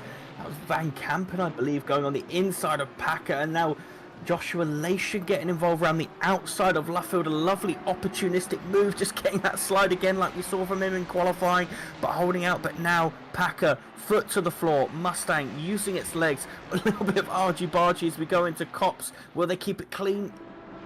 And they do. Lation just falling behind, living for another day. I say living, obviously we're not all here trying to take out each other, but surviving, trying to hopefully get a better run through Maggots and Beckards, get into the slipstream and try to make a move into Stowe Corner.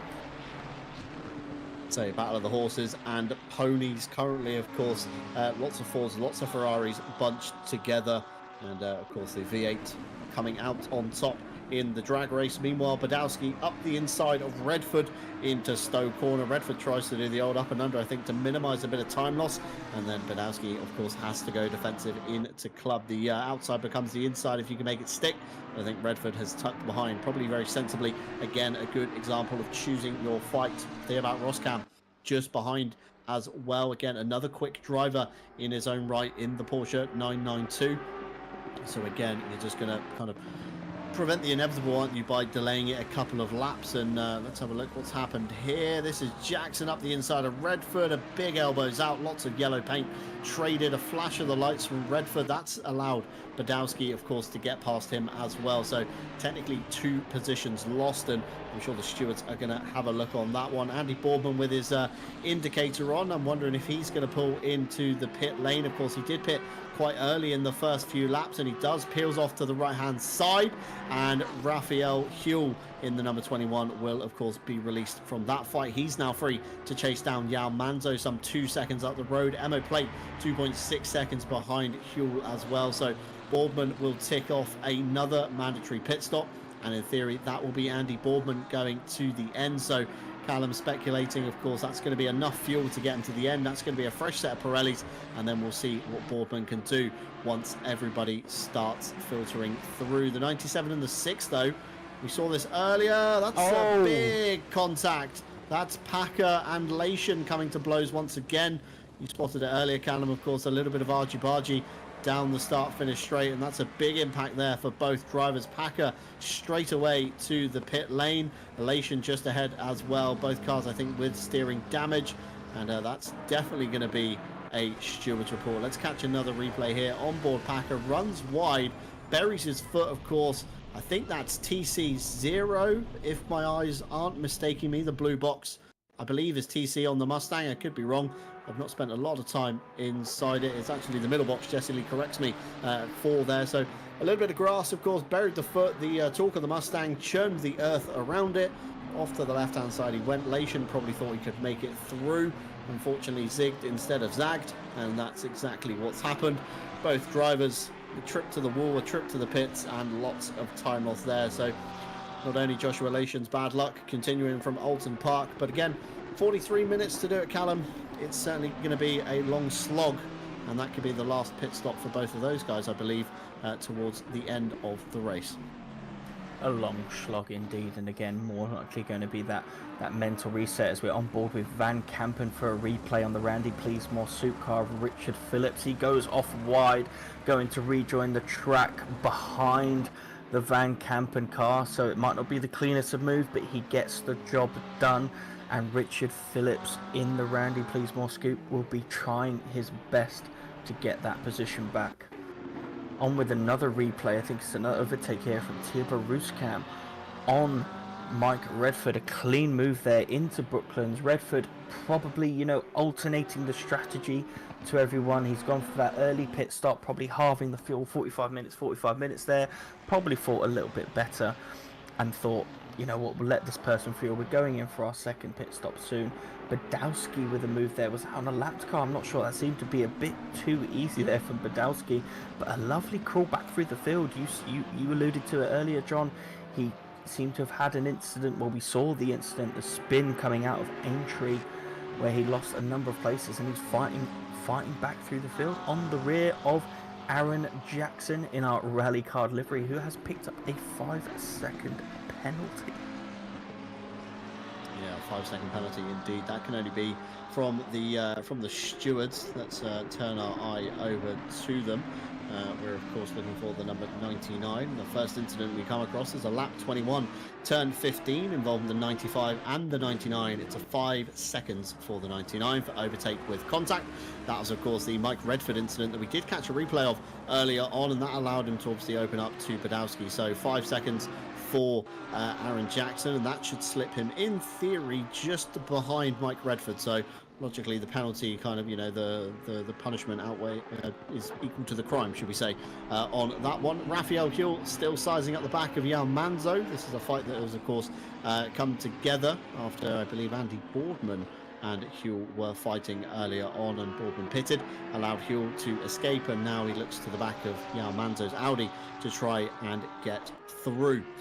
We also have another stewards report. It's a lap 22, turn 1, involving the 97 and the 6, deemed as a racing incident, minor contact, and this is between the 99 and the 29 to pass 4 positions. So Badowski up another 1. That was into P11 now that the timing board has updated, and Ted Edwards just ahead of Badowski, and Badowski should find himself on the back of Edwards very shortly. Meanwhile, Mike Redford for the MYKX Not Sheep racing car comes down the lane to take their final mandatory pit stop. Looking to the pit stop times across the board, it looks like every driver has elected to take tyres. Nobody with a particularly fast pit stop. Everybody in the early 1 minutes, so 1 minute 5, 6s along the way, depending again how much damage there is to fix. Raphael Huell though still towards the back of Manzo. Going to have to use the traction of the Porsche to get him off the corners, although the Porsche 992 typically eats rear tyres quite well. So again, that could be quite tricky in the latter stages of this stint. Just looking to when Huell last pitted, it was lap 12. We're now on lap 24, so tyres some 12 laps old or so, roughly 2 minutes a lap. That's about 24-minute-old tyres. So in theory, Huell should be coming down the lane in the next couple of laps or so, but looks like he's got the better turn-in from the Audi, and certainly the Audi probably with the better straight-line speed. So it's going to be one giant game of cat and mouse for the next few minutes until the pit window for these drivers rears their head, I think. Yes, absolutely, and we did see Huell just poke his nose there, try to put Yao Manso a little bit off into the braking zone, but not being successful that time. Now we're on board with Nicholas Galloway, and we go on to a race replay. I believe this is the overtake that we just hopped on board with. Opportunistic move there, just clipping the rear end of the Randy Pleasemore soup car of Richard Phillips. I'm not sure that the stewards will take too kindly to that one. If I was him, I'd probably just let Richard Phillips through and then go for the move once again. He knows he can do it once, he can do it again. Coming on board, this is the fight for P3, the fight for the top Ferrari position, as Carlos Calatiad has reeled in Tom Shipston, not going for a move at the club. Maybe just work on getting the best exit possible out of this corner through Abbey and look for a move at Village. But that time, John, has been tumbling over a number of the past few laps. Apologies.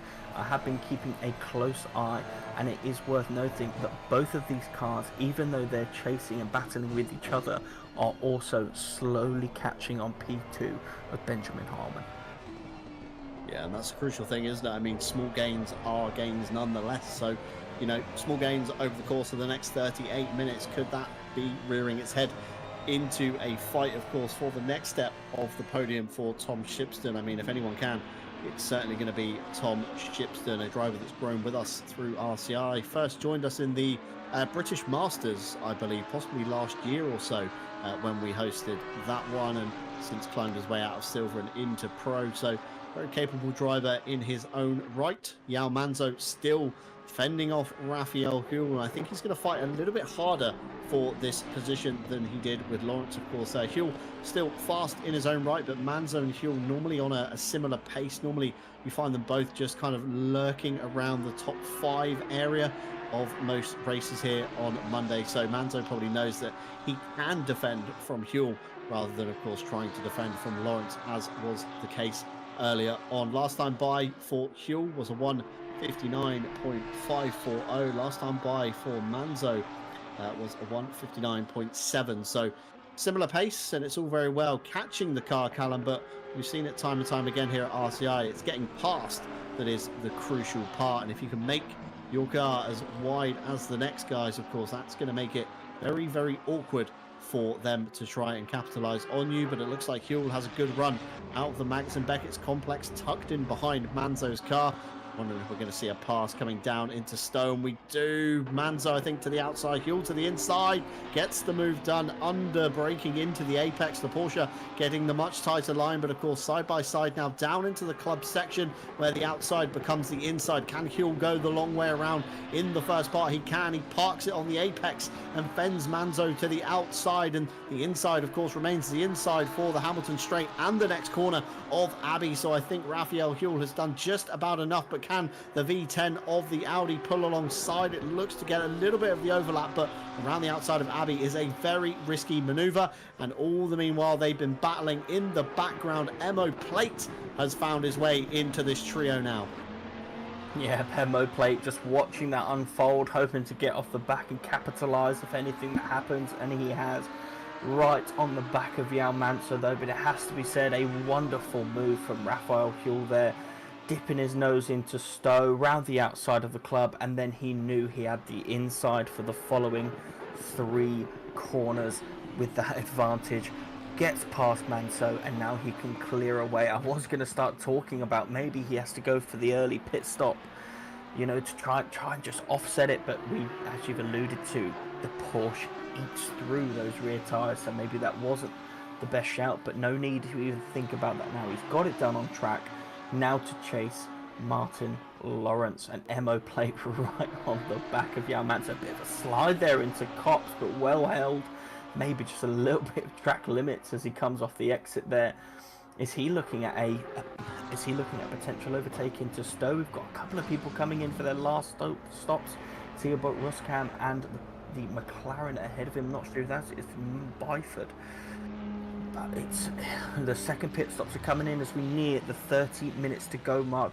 Most people going in for tyres or maybe just fuel to get an extra bit of time gain, as we've got Bruno Teixeira looking like he went a little bit quick over that pit limit board. I think that's going to be very, very nip and tuck as to whether he's been speeding there. Big slide coming in as well, and Emo Plate looks like he had a move on to Stowe, but well held by Yao Manso, making that Audi significantly wide in race trim. It has to be said, he has not had an easy race. Clearly that Audi's not got the race pace that he thought he had. He's had to contend with a lot of people coming past him, and he's done a fantastic job so far. Yeah, great job so far from the RPM Simsort driver for sure. And just looking down towards Bruno Teixeira, he is off the jacks and underway. And of course, this will be the trigger point essentially when he crosses the pit outline. ACC will of course dish out the penalty if there is one to give. Across the line he goes, and it is a stop-go 30. Well caught there from Jesse Lee on the pit entry. So Teixeira will come down the lane. He'll park in his box.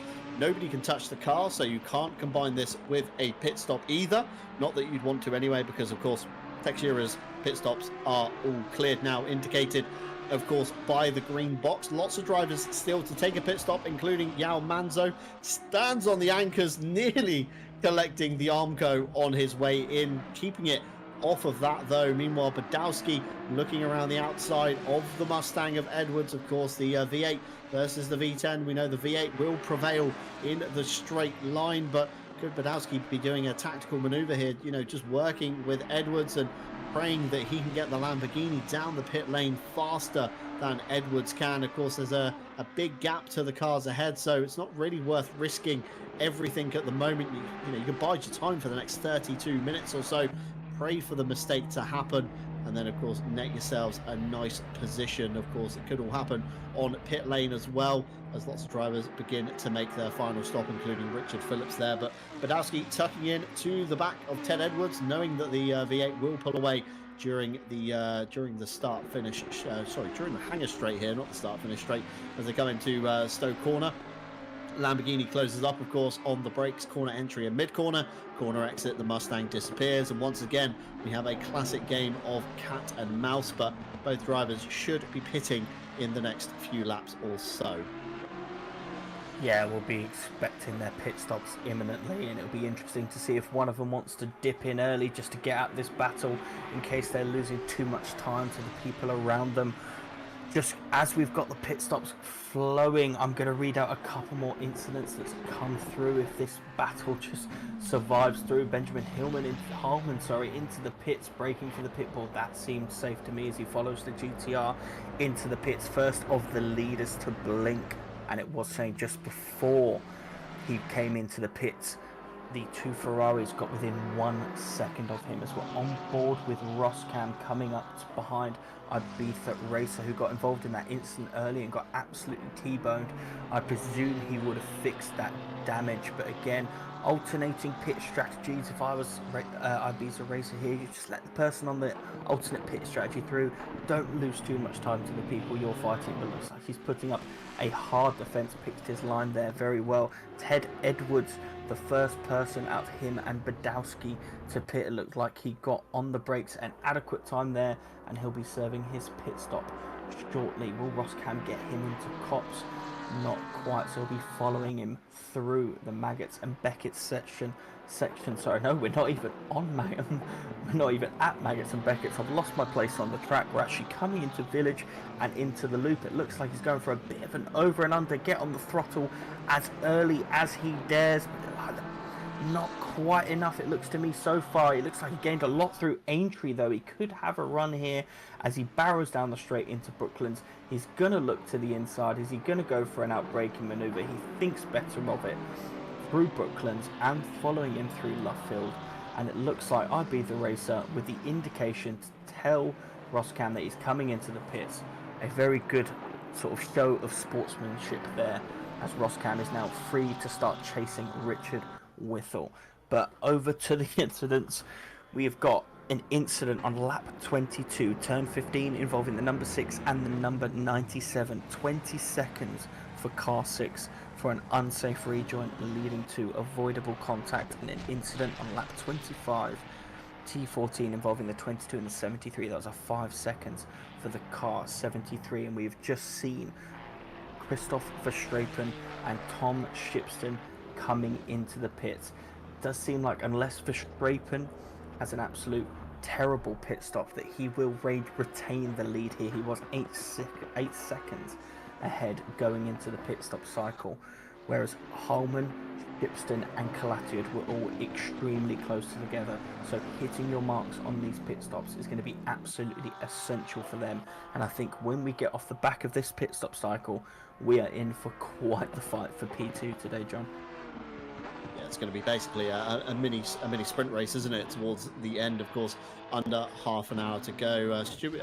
Jesse spotted something here with Benjamin Heilman currently down in P12. That's a bit of a connection issue going on right there. I know Stewie sometimes does suffer from momentary losses with his internet, but that's certainly a very strange one. Let's have another look at that one, because that one even caught me out. 1 minute he's in the pit lane, the next minute he's under the ground at the Village, and then he appears behind Bruno Teixeira's GTR, and all of a sudden Stewie turns into a bit of a Beyblade and heads off at Stowe Corner. So back underway he gets, of course, towards the end of the checkered flag he will go in the 796, but ACC since 1.9 or so has been certainly a little bit finicky with the connection. We know Tidgney has been suffering a little bit as well at times with that one.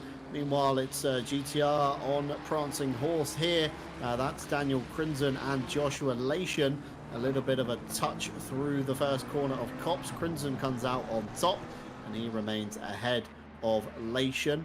I don't even think that's for position, actually. Crinzen's in P6. Lation not even on the... there he is, down to P24 in the number 97. So, yeah, a little bit of a touch there under blue flag conditions. Carlos Calatayud inherits the race lead as Christopher Streppen makes his last pit stop as well. Tom Shipston has cleared his. Benjamin Harmon also. That leaves, of course, Carlos Calatayud, Martin Lawrence, Raphael Huell and Action Jackson to claim their last stops. And right on cue, Raphael Huell brings the Manthey EMA number 21 down the lane for their final stop. And I can only assume lots of drivers are going to follow suit as we've reached that magical half an hour mark, Callum. It was a bit of a safe strategy for a lot of drivers, Andy Boardman being the only one that's really thrown the curveball in the mix so far. Of course, pitting very, very early on the opening few laps, and his last stop was served at about the 45-minute window. So drivers that pit now, they're going to have 20 minutes extra on their Pirellis compared to Andy Boardman. And of course, the Ford isn't known for its handling characteristics, so the Mustang could become a bit of a handful towards the end of the stint for Andy Boardman.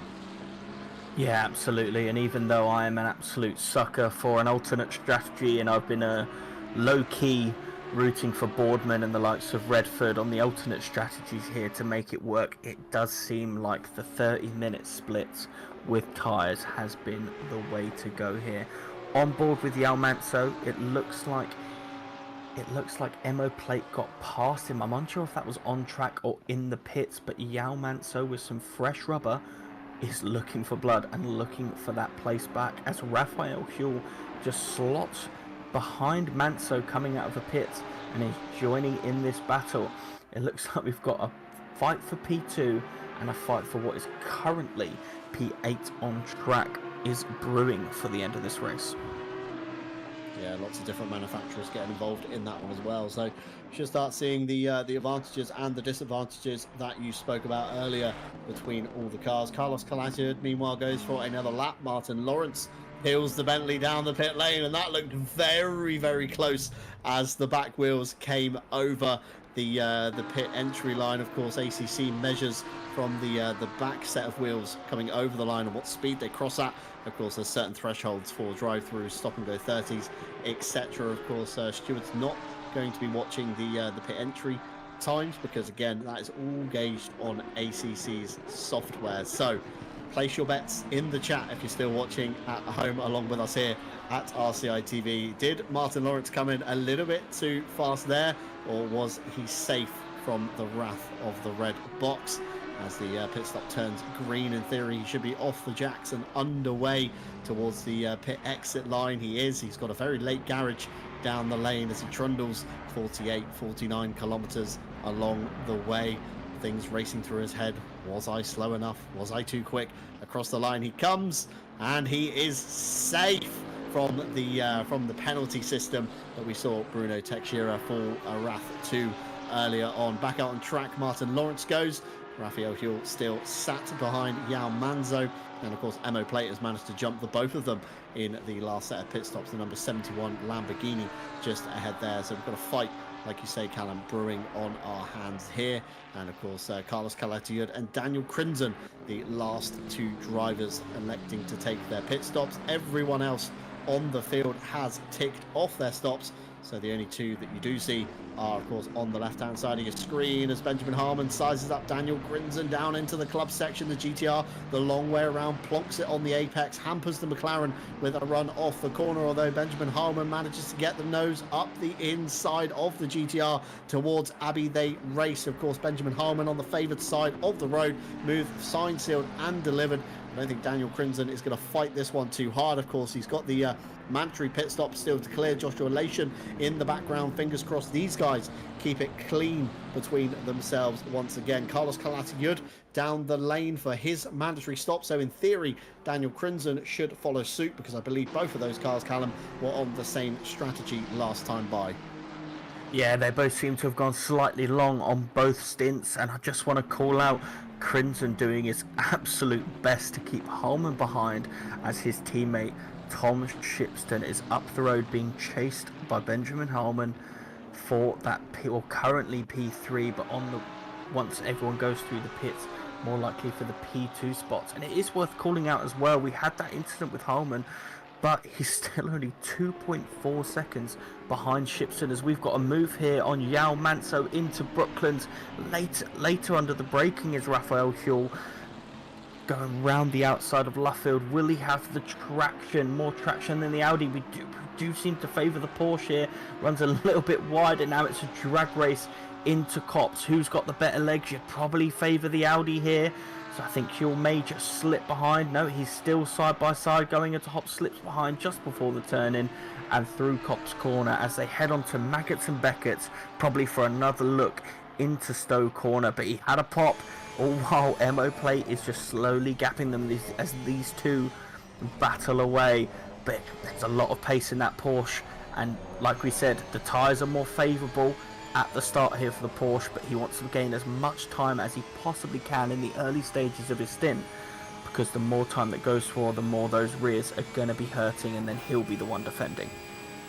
Absolutely slow, absolutely so. A slower car coming up on them though. That's the Audi R8 of Jurasek. Pulls off to the right hand side, doesn't hamper the other Audi in the field. But like you say, Callum, the Porsche of Huell is going to have the fresher tyres at the start of the stint, and they are going to wear away very quickly indeed, especially following in the dirty air of Manzo, and especially trying to make some big lunges and, you know, overworking the Pirelli, scrubbing them in a lot. That's going to damage the surface of the tyre. It's not going to make it all too healthy come the end of the stint. And of course, once you get heat into these Pirellis, it's very hard to then lose said heat. Anyone that spun the Porsche around will know exactly what I'm talking about on this one. Of course, the power plant of the Porsche over the rear axle makes the rear tyres work even harder than they would typically, of course, in a mid-engine or a front-engine car. So again, the Pirelli's not too happy on the rear of that Porsche. Manzo already, though, breaking the toe down the Wellington straight. He saw the move coming last time at Brooklands, and he doesn't want a repeat. But like you say, Emo Plate escaping up the road, and Andy Boardman is within eye shot as well. So this could be a bit of a four-way fight beginning to form on our hands at the moment, as Raphael Huell accelerates out of Luffield, trying to get the traction of that flat six down to try and close the gap on the V10 R8, but just not enough, of course, in the legs of the Porsche. Typically lacks on top end speed, and of course the Hangar Straight and the Wellington Straight, two sections that you certainly don't want to be in the Porsche. Good point you made, though, earlier on about Daniel Crimson as well. Of course, holding up Benjamin Holman as much as he could during the club section. You know, Tom Shipston ahead, his teammate. Again, Holman does have to get through Carlos Calatayud, though, to have a shot at Shipston. So, again, Carlos could be the kind of hold-up that Tom Shipston is praying for. Christoph Verstappen, though, 10 seconds to the clear in the 747 Aston Martin at the head of the field. Tom Shipston in P2 just behind. Carlos Calatayud 0.6 of a second behind him. 1.5 seconds back we find Benjamin Holman, and then another 4.7 seconds back we find the GTR at the head here, Daniel Crimson. Of course, drivers on screen at the moment, Teixeira and Lation are fighting. So the number 11 GTR just ahead, and of course the green and red Ferrari just behind. This is for position. Martin Lawrence, though, in the back of the shot in the number 171. That will be for Daniel Crimson's position. Of course, Crimson still with a mandatory pit stop to make. So, again, he should peel off very shortly indeed. With him, though, Nicholas Keller just behind in the Ferrari. The number 27 has had a much better run here than Alton Park, although some scary moments happened earlier on for him, but managed to keep it together. And Teixeira's car certainly looking like the better of the two Nissans, and Crimson will go once more round the track in the number 707. Of course, time is running out. I'm wondering if he's going to, Callum, maybe keep those tyres on and of course go all the way to the end with a slight splash of fuel just to get him going, as Lation allows Lawrence through, and maybe he was going to try and use Lawrence to open up the door to Texeira, but Texeira's played a blinder. He's seen it coming. He's let Lawrence go before Maggots and Beckett's, and he now covers off Lation, and this is all coming back to another fight as well. So the GTR fends off Lation. Meanwhile, Jurashek down the pit lane for a drive-through penalty. Callum, I can only assume this is going to be, as we discussed at the beginning of the broadcast, for track limits, unless you've got something that says otherwise from the stewards. No, I believe it may be track limits, but I will check the reports. I mean, they don't beat our previous record of 20 minutes DT in race 2 of Holton Park. That was quite the undertaking there. We do have a couple of stewards reports. Lap 30 turn 7 between the 796 and the 11. That was a racing incident. And lap 31 T2 between the 707 and 97 was also a racing incident. As we go back on track, Raphael Huell, ever the fond of the Yao Manso Aldi, still unable to get past Emo Plate, going off of the distance, chasing that Andy Boorman.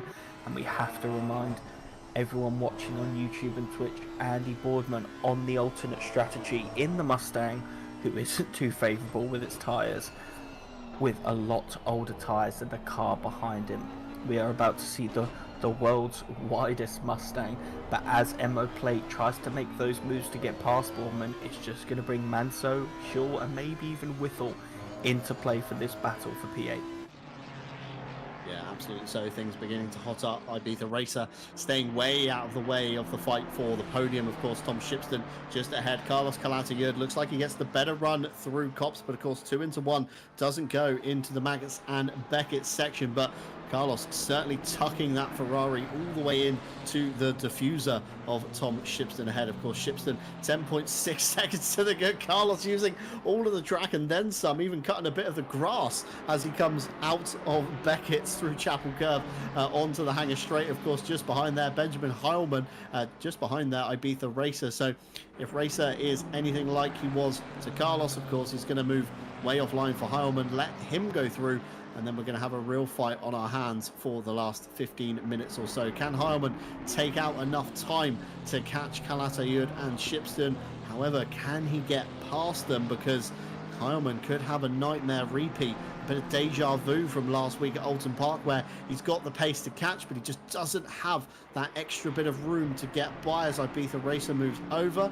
Lifts are very late to the corner, if I say so myself. I mean, get the lift done very early in the straight and then tuck back onto the racing line, but made very awkward for both parties there. Could Heilman face the nightmare scenario that he had last week, Callum, where, of course, he was staring at the back of Andy Boardman's Mustang for 58 minutes or so? It's a big lunge from Nicholas Keller on Daniel Crinson down into the village section. Crinson will keep the inside line. Keller's going to have to do the old up and under if he wants to get past the grunt of the GTR. In theory, should pull ahead of the Ferrari, but Crinson still with that pit stop to give. Still with that pit stop to give, so we know he's going to be losing roughly 1 minute and 5 seconds if he takes tyres, or or just about a minute if he doesn't decide to take tyres, because of the 25-second mandatory pit stop time. You have to ask the question, all this battling, it's just going to lose him time at this. If I was in his shoes, I'd be letting these people through on the alternate strategy. You've done your work to hold up Heilman. Let the people through and make sure that we don't start bleeding time to the cars that are going to be around you when he does eventually make his pit stop. And we have an off from Marco Fasciuto, and I believe we've got a replay of that coming now into the Maggots and Beckett section. Bit tight on the entry here, and as it turns round into Chapel. What happens here? Is he going to go? It just loses the rear end coming into Chapel, and that is a big hit into the barrier. I have a feeling he's going to have a quite substantial amount of damage from that incident. But this late on in the race, is he going to repair it, or will he go for the retirement? I think he's going to keep going, and we're back on board with Keller as he tries to get past the widest GTR, and he does. He makes it through, so a bit of a rear end loss as they go side by side into the club section of the chicane. Is he going to hold the inside for the club corner? He does, and you know the classic line, through goes Keller, finally getting past Daniel Crinson in the GTR. Yeah, finally through Crimson indeed. Keller will now set his sights to the back of Lawrence, although it's going to be a very big ask to try and catch the number 171 Bentley. So Keller, in theory, just has to drive within his limits and keep it on the straight and narrow for the end of the race to grab the checkered flag. Of course, Crimson still coming under fire from the back markers of Teixeira and Lation, both of course fighting for the positions lower down the field. So Crimson just has to peel off into the pit lane at some point in the next 13 minutes or so, and in theory we should see that very shortly indeed. There's a big slide from the GTR. It's the drift section for events at Silverstone, but certainly not the drift section here in ACC. That's going to net you no points from our judges up in the booth today. So in theory, this should be all he needs to make a trip down the pit lane, and out of Luffield he comes, and he doesn't. Keeps it going. I think either he doesn't know that he's got the mandatory stop to clear. Maybe he thought it was just one stop, but I don't think the GTR, logically you could go, couldn't you? You could go the hour in theory on the tank. So I'm wondering if he knows. I'm wondering if Crimson drives with limited HUD, maybe HUD off. Anybody from RPMS listening, maybe you could let Crimson know that something is awry with his car, and he does need to make another trip down the pit lane. Carlos Galatiad still onto the back of Shipston. These guys have to be very sensible though, because of course Benjamin Harmon 2.8 seconds to the good just behind. If these guys start fighting, that's going to bring the 796 into the possibilities of a potential podium. And we touched on it earlier on in the broadcast. Some eagle-eyed viewers in the bottom left-hand side of the screen might have noticed our partner roll-around has changed ever so slightly. We dropped a few partners. We brought on a few more as well. Of course, AK Esports remain with us here at RCI for a top provider of premium esports services and equipment. AK Esports offers everything you need to elevate your competitive gaming experience, from high-end performance hardware to expert coaching and event management. Plus, they also provide our server solutions here at RCI, ensuring smooth and reliable racing for everyone. So check them out with a link down below in the description and take your esports game to the next level. Go Setups, once again, another partner that has remained with us. They provide expertly crafted car setups tailored to help you get the most out of your racing experience in titles such as Assetto Corsa and, of course, Assetto Corsa Competizione. Featuring a plethora of esports stars on their team, you can be sure the setup you choose has extensive hours behind it. Whether you're looking, of course, for the esports setup for your favorite car or something a little bit safer, they will have something that fits your needs. Be sure to check the link in the description and, of course, take your racing performance to the next level. Moser Racing, a new partner for us here at RCI, and we're thrilled to partner with them, a leader, of course, in high-quality sim racing gear. From precision-engineered steering wheels to durable pedals and advanced wheel bases, Moser Racing has everything to boost your racing experience. Support our community by using, of course, our affiliate link down below to get these fantastic products. Gear up, hit the track, and feel the Moser Racing difference. And Raphael Huell has, of course, jumped ahead now of Yao Manzo in the 222. So Huell just inside the top 10. He sets his sights onto the back of Boardman, who has his sights firmly fixed on the back of Andy Boardman's Mustang Ammo Plate, with a fantastic run today here at Silverstone. Keep your eye on that one to the checker. Just under 10 minutes to go for these guys, of course, here tonight. And lastly, but no means least, of course, Motorsport UK Esports. Here at RCI, we've, of course, recently become a recommended community within the Motorsport UK Esports realm.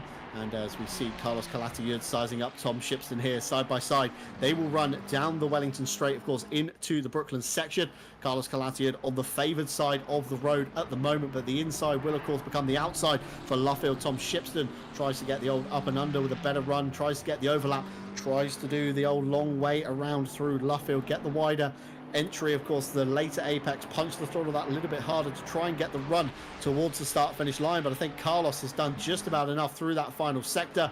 The Spaniard back up into P2, Tom Shipston down into P3, and Benjamin Harmon 2.2 seconds to the good now, some 4/10 up on where he was just last time out. Back to Motorsport UK Esports, of course, they organise and sanction official sim racing championships, promoting, of course, high standards and governance within esports by engaging the digital racing community and offering development pathways. Motorsport UK Esports helps sim racers progress in their careers, potentially leading to real-world racing opportunities. And they also collaborate with industry stakeholders to host events and promote the growth of sim racing.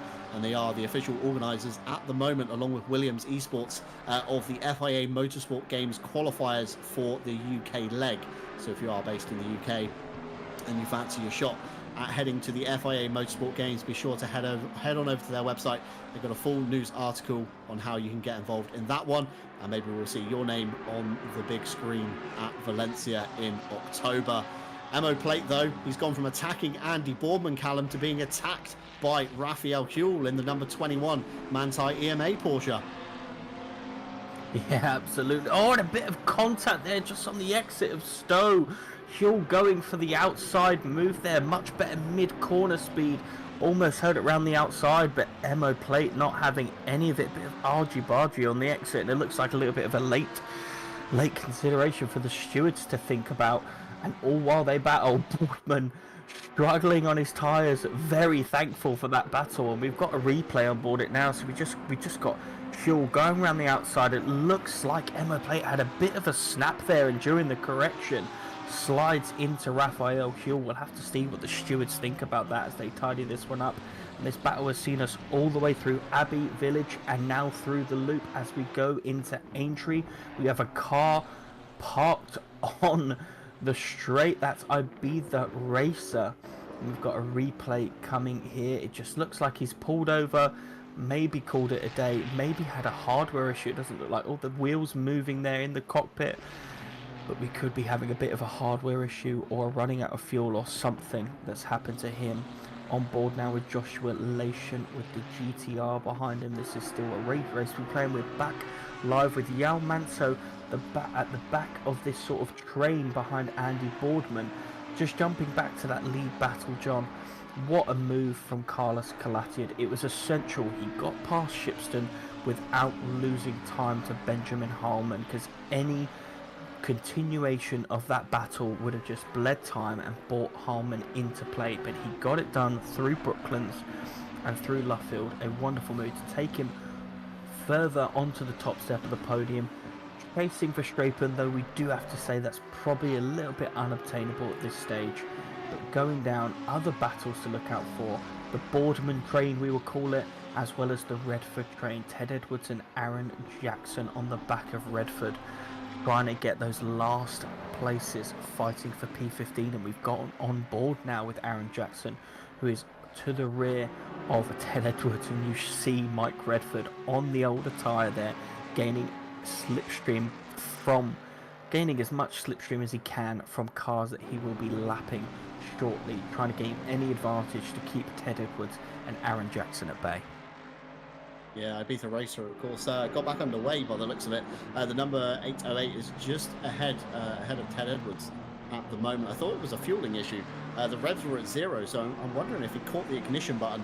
I didn't quite know what had happened, and then suddenly it dawned on him that, of course, he turned the car off. But Ibiza Racer heads up driving there, stays off to the right-hand side, although Aaron Jackson's going to get caught up with a BMW on the apex. That's made it very awkward through Abbey Corner. That's going to lose some time for Jackson towards the back of Edwards, so Edwards may be able to focus his sights a little bit more onto the back of Mike Redford ahead at the moment. Meanwhile, Nicholas Keller has come back into the eye of the stewards. It goes back to an incident on lap 38 as Daniel Crimson finally peels down the lane. His name appears on this stewards report as well. So it's a lap 38, turn 11, involving the 707 and the 27. It was deemed a 5 seconds for the 27 for an overtake with contact. And this is the race replay here that we're going to catch, of course, through the club section. There was a punt there in the second stage, and that forced Crimson out wide. And Keller, of course, taking the position there. And aggressive overtakes could be given back and a penalty reduced if the place is given back from the new stewarding rules that we're, of course, trialling with the Monday Championship at the moment. Of course, the The briefing states as such. So any takeouts giving the position back will not result in a lower penalty, and penalties of course will be judged on how avoidable the incident was, with a modifier on the severity. However, for aggressive overtakes, which I don't know about you, Callum, but I would deem that an aggressive overtake with contact or overtakes off the track, the penalty can be reduced if you return the position in the time frame described in the rule set. So Keller might have been able to give that position back and possibly avoid the 5-second penalty to his name. However, I think he is clear enough of Andy Boorman that that won't affect him come the end of the race. Of course, any penalties given out after the pit stop cycle has happened will be tacked on to the end of the final race time, and Andy Boorman 16 seconds behind Nicholas Keller, so no real position to be lost there. Of course, Carlos Galatiud and Tom Shipston still locked together, although very wisely probably working together to try and stop Benjamin Heilmann catching them. Yao Manzo is still looking at the back of Emo Plate's Lamborghini, trying to find a way past the Dutchman in the number 71 just ahead. Of course, Richard Whittle 2 seconds behind to the good, and again he's coming under pressure from Marco Badowski in the number 29 Lamborghini, who got turned on the opening few laps and has been clawing back ever since for the past 90 minutes. Of course, should be two laps to go, I would say, looking at where the race leader is. He's just coming down the Hamilton straight, so should be a couple more to go yet. But this man here, an expertly driven race from the green to the get-go. Of course, you know, can't fault this man, can you, Christopher Streppen? If you need a man that's consistent, he is certainly the one you would want on your roster, and that's exactly why he's probably ended up on the RCI esports roster, of course, along with Benjamin Harmon and Martin Lawrence, who have put on a fantastic display here today. But the 747, you know, unrivaled in performance once again. Had a strong race at Alton Park, you know, came into luck in race 2. But of course, Christopher Streppen this time has led from the get-go, Callum, and I think if you want to put money on anyone to win this championship, I think this man could be on your cards. Yeah, totally agree with you there, John. It's just going back to the Alton races. You know, we said when he was dropping off that lead pack that it's not something we say often, that Verstappen is dropping off a lead pack of cars or not there in the mix. Obviously, he picked up the P2 win after an incident between Holman and Boardman, but this is definitely the Verstappen that we know all too well here on RCI. A dominant lead as he's coming round his final lap, his victory lap, if he manages to keep it on track. I'm saying that from experience. I have been known to do a tactical last lap crash, ruining a good result, but we definitely don't expect to be seeing that from Verstappen today. He took the lead lap 1, turn 1 off after a brilliant reaction to the green light, a lovely move round the outside of Copse, and it just has not once looked like he was going to lose this. While there was squabbling for P2 and P3 behind, he was gaining the legs, gaining the traction. Beautiful pit stops that just gained him time in every aspect of the race. A truly optimized drive here, and we've got Huell on the back of Boardman, desperate to pick up that last place, that last overtake from a dominant drive from Raphael Huell here. He's been making all the moves, and I think the adrenaline pumping, he knows how well he's done this race. He's probably going to go for this one on the last lap, as we also follow Yao Manso and Emo Plate behind them. Look how much more cornering speed that Porsche has compared to the Mustang. Is he going to make him move through Village, wait through the loop, try to get the run into Aintree and make the move through Brooklands? Either way, I think we're going to see a last lap overtake here. Yeah, of course, still plenty of last lap battles happening. However, it is this man here, Christopher Streppen, with an armful of opposite lock as he comes out of Luffield, sliding the number 747 Aston Martin through the final corner. He goes towards the line, and Christopher Streppen will take round 2 here at Silverstone after 90 minutes of action-packed racing and a celebratory drift through turn 1 as well. Carlos Galatiud started on the pole, dropped a position, gained it up again, and back to P2 he goes. A fantastic drive from the Spaniard, and Tom Shipston rounding out the bottom step of your podium for RPMS SimSport. Benjamin Harman comes through in P4. Martin Lawrence comes through in P5. And this is the last-ditch effort for Raphael Huell. The inside, there's contact on the last corner. Huell manages to hold onto it. Andy Boardman resumes the position. And I think that is all fair in jest from Raphael Huell. I think he's going to give that one to Andy Boardman. It was so close for the Porsche driver. A flash of the hazards there from Andy Boardman to say probably thank you, apologies, and you know, GG's in the chat as you were. Andy Boardman comes through in P7. Raphael Huell in 8th. Emo Plate holds on from Yao Manzo for 9th and 10th. Badowski pips Whittle to the line. That was a late change in the race as well. Theobald Roskam, in theory, should be the next car coming through for position as cars begin their celebrations at turn 1. Theobald Roskam for Rebound Racing brings with him Mike Redford. That's a valiant effort. Ted Edwards a little bit out of sequence, and Aaron Jackson just behind him as well, off into the gravel, probably exercising his rally legs somewhat for the Dirt Rally 2.0 championship that is beginning at RCI. Meanwhile, Stephen Van Kampen, Richard Phillips, Galloway, Crinzen and Stevenson round out your last finishers. I think Stevenson brings with him a couple of back markers, possibly in the form of Byford and maybe even Packer just behind them as well. 3 cars yet to finish, and Les Stevenson for Roker Poker Racing will come through in P20, as we're going to get a race replay, I believe, from the second to last corner. This is between, of course, Boardman and Huell. Huell, again, up the inside, managed to make it stick, but I think he just broke a little bit too late. Couldn't find the grip on the front end of the Porsche, skated into the door of the Aston Martin, and I think Huell knew when he did wrong there. The position was returned very fairly, if I say so myself. Final results on your screen, of course, subject to any further race penalties that may be given out by stewards after, or again any incidents that may be reported by drivers. Of course, Christoph Verstappen will take the win, followed by Carlos Calatayud and Tom Shipston. Benjamin Harman and Martin Lawrence, a very fast drive from the both of them, however, just wasn't enough to beat the top 3. Nicholas Keller, despite the penalty, still remains ahead of Andy Boardman, and Raphael Huell with some red paint down the side of the Manthey EMA car in P8. Emo Plate, a fantastic drive from Yao Manzo. Marco Badowski almost back where he started after the earlier incident in the race. Richard Whittle, Theobald Roskam, Mike Redford, Ted Edwards, Aaron Jackson, Stephen Van Kampen, Richard Phillips, Galloway and Crinzen round out your top 20. And then it's a big old grid here today, of course. Les Stevenson, Turner, Lation, again, not his round one to forget. Fantastic pace, but just can't find that secret bit to get towards the front. Teixeira, Ibiza Racer, Dow, Byford, Jurashek, Foster, Packer, Facuccio, all taking the checkered flag. Daniels, Lilith, Howling, Malcolm and Griffiths, unfortunately, did not finish.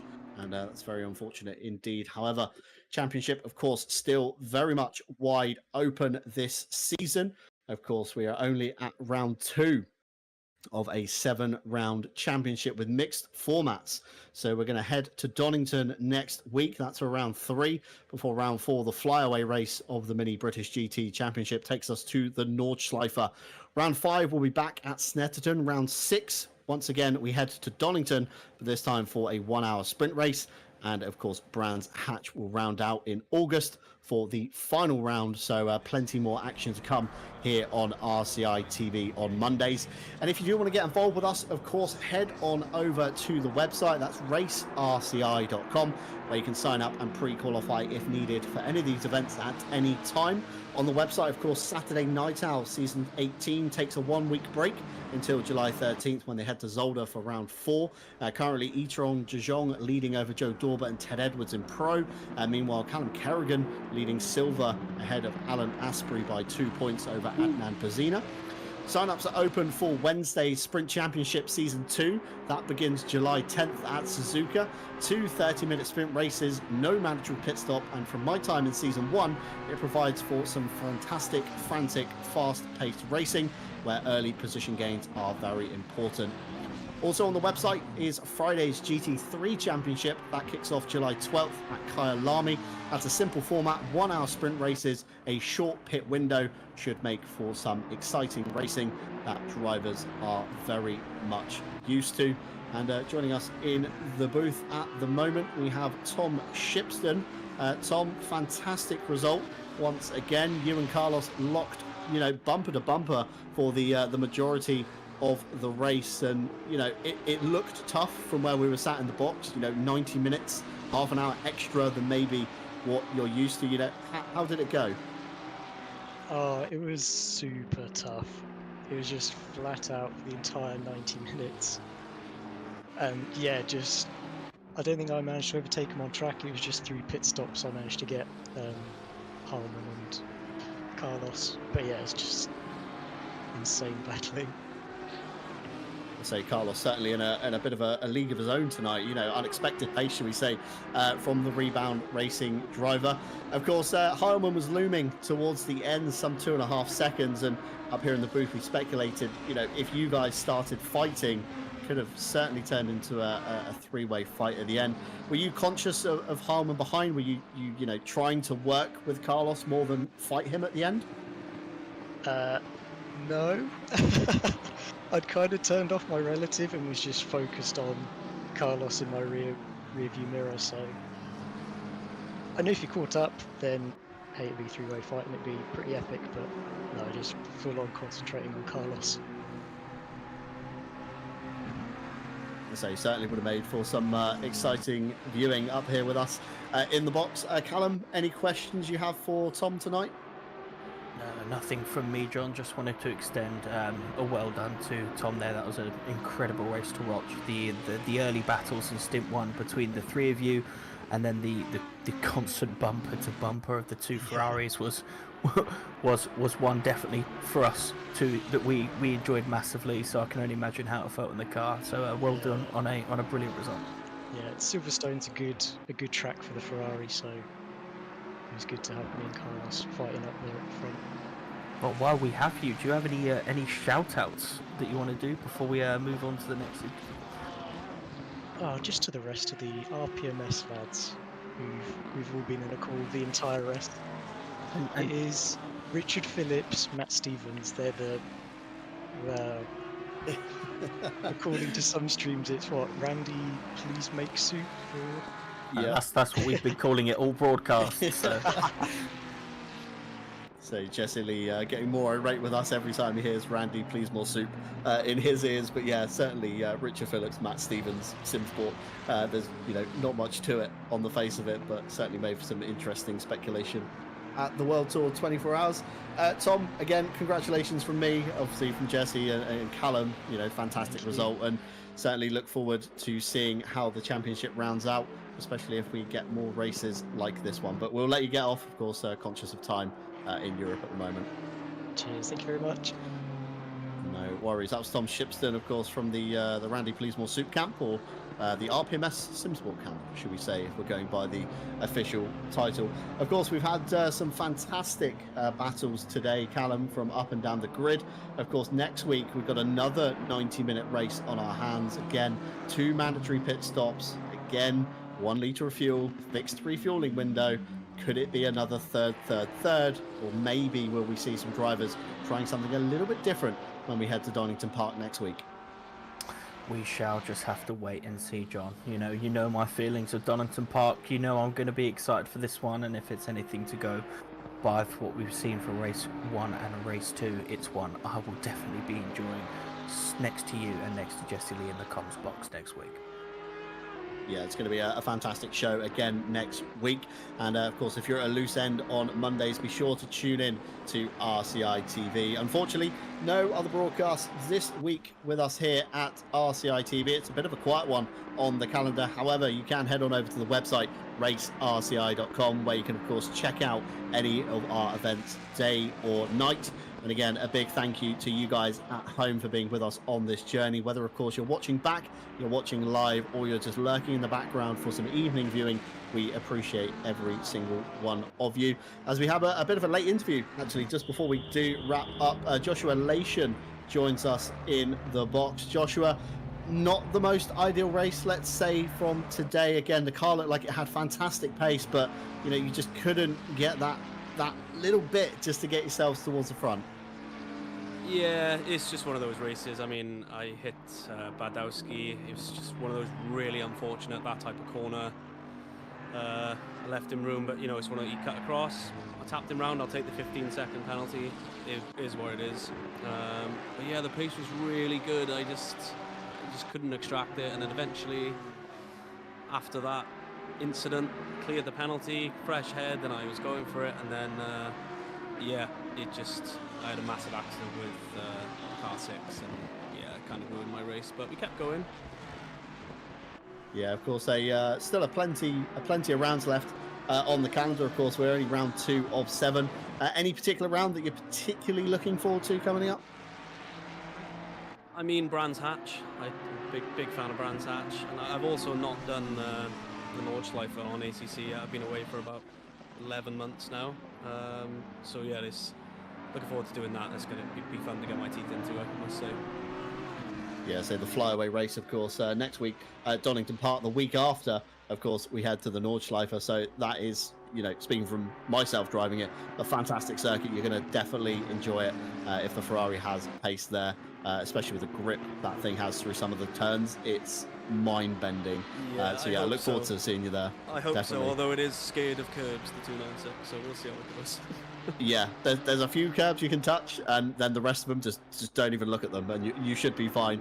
But certainly get tuning those dampeners on that one. Callum, any questions for Joshua? I was just going to echo your points, John. And I know that you've had some tough races. I think you had a tough race in Alton as well, Josh. So I was just going to ask the same thing. What rounds are you looking forward to? And you said that's Brands, and as a fellow Brands Hatch appreciator, I will definitely be looking out for you on the broadcast and wishing you all the best of luck for the following rounds. Yeah, appreciate that. No, Brands is always good. Alton Park is one of my favourite tracks as well, but it's just impossible to overtake if you're out of position. But yeah, thanks to the broadcast as always, guys, and I'll catch up with you again soon. No worries. Before you go, do you have any shout-outs to the broadcast for us at all? I mean, I got to shout out Jesse Lee. I've known Jesse a very long time now. No, I'm shouting you out, Jesse. I'm shouting you out. My team unfortunately retired. We're missing Reese Wilkinson. He was around during the Friday Champs a couple of times about a year ago. But yeah, I'm sort of lone wolfing it at the minute. Well, the time is ever present to get them back involved and get them sim racing and get them back on the Monday or Friday Champs. Definitely. So any teams listen as well that want a quick driver, Joshua Lation, free agent, get them involved. But yeah, Joshua Lation, thanks for dropping in. Best of luck next time. Fingers crossed the tables are going to turn in this championship and we see a late charge from yourself. Yeah, cheers guys. No worries, Joshua Lation there, everybody. And lastly, but no means least, we have the man whose name I struggled with for the longest amount of time on the broadcast. It is, of course, Carlos Calatayud. Congratulations, my friend. That's a solid result. And yeah, that looked very frantic from where we were sat. Well, good night, guys, and thank you so much.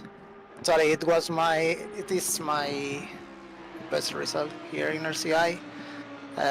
It's taken a bit too much time, but finally I was able to feel myself comfortable in pace to drive with the aliens.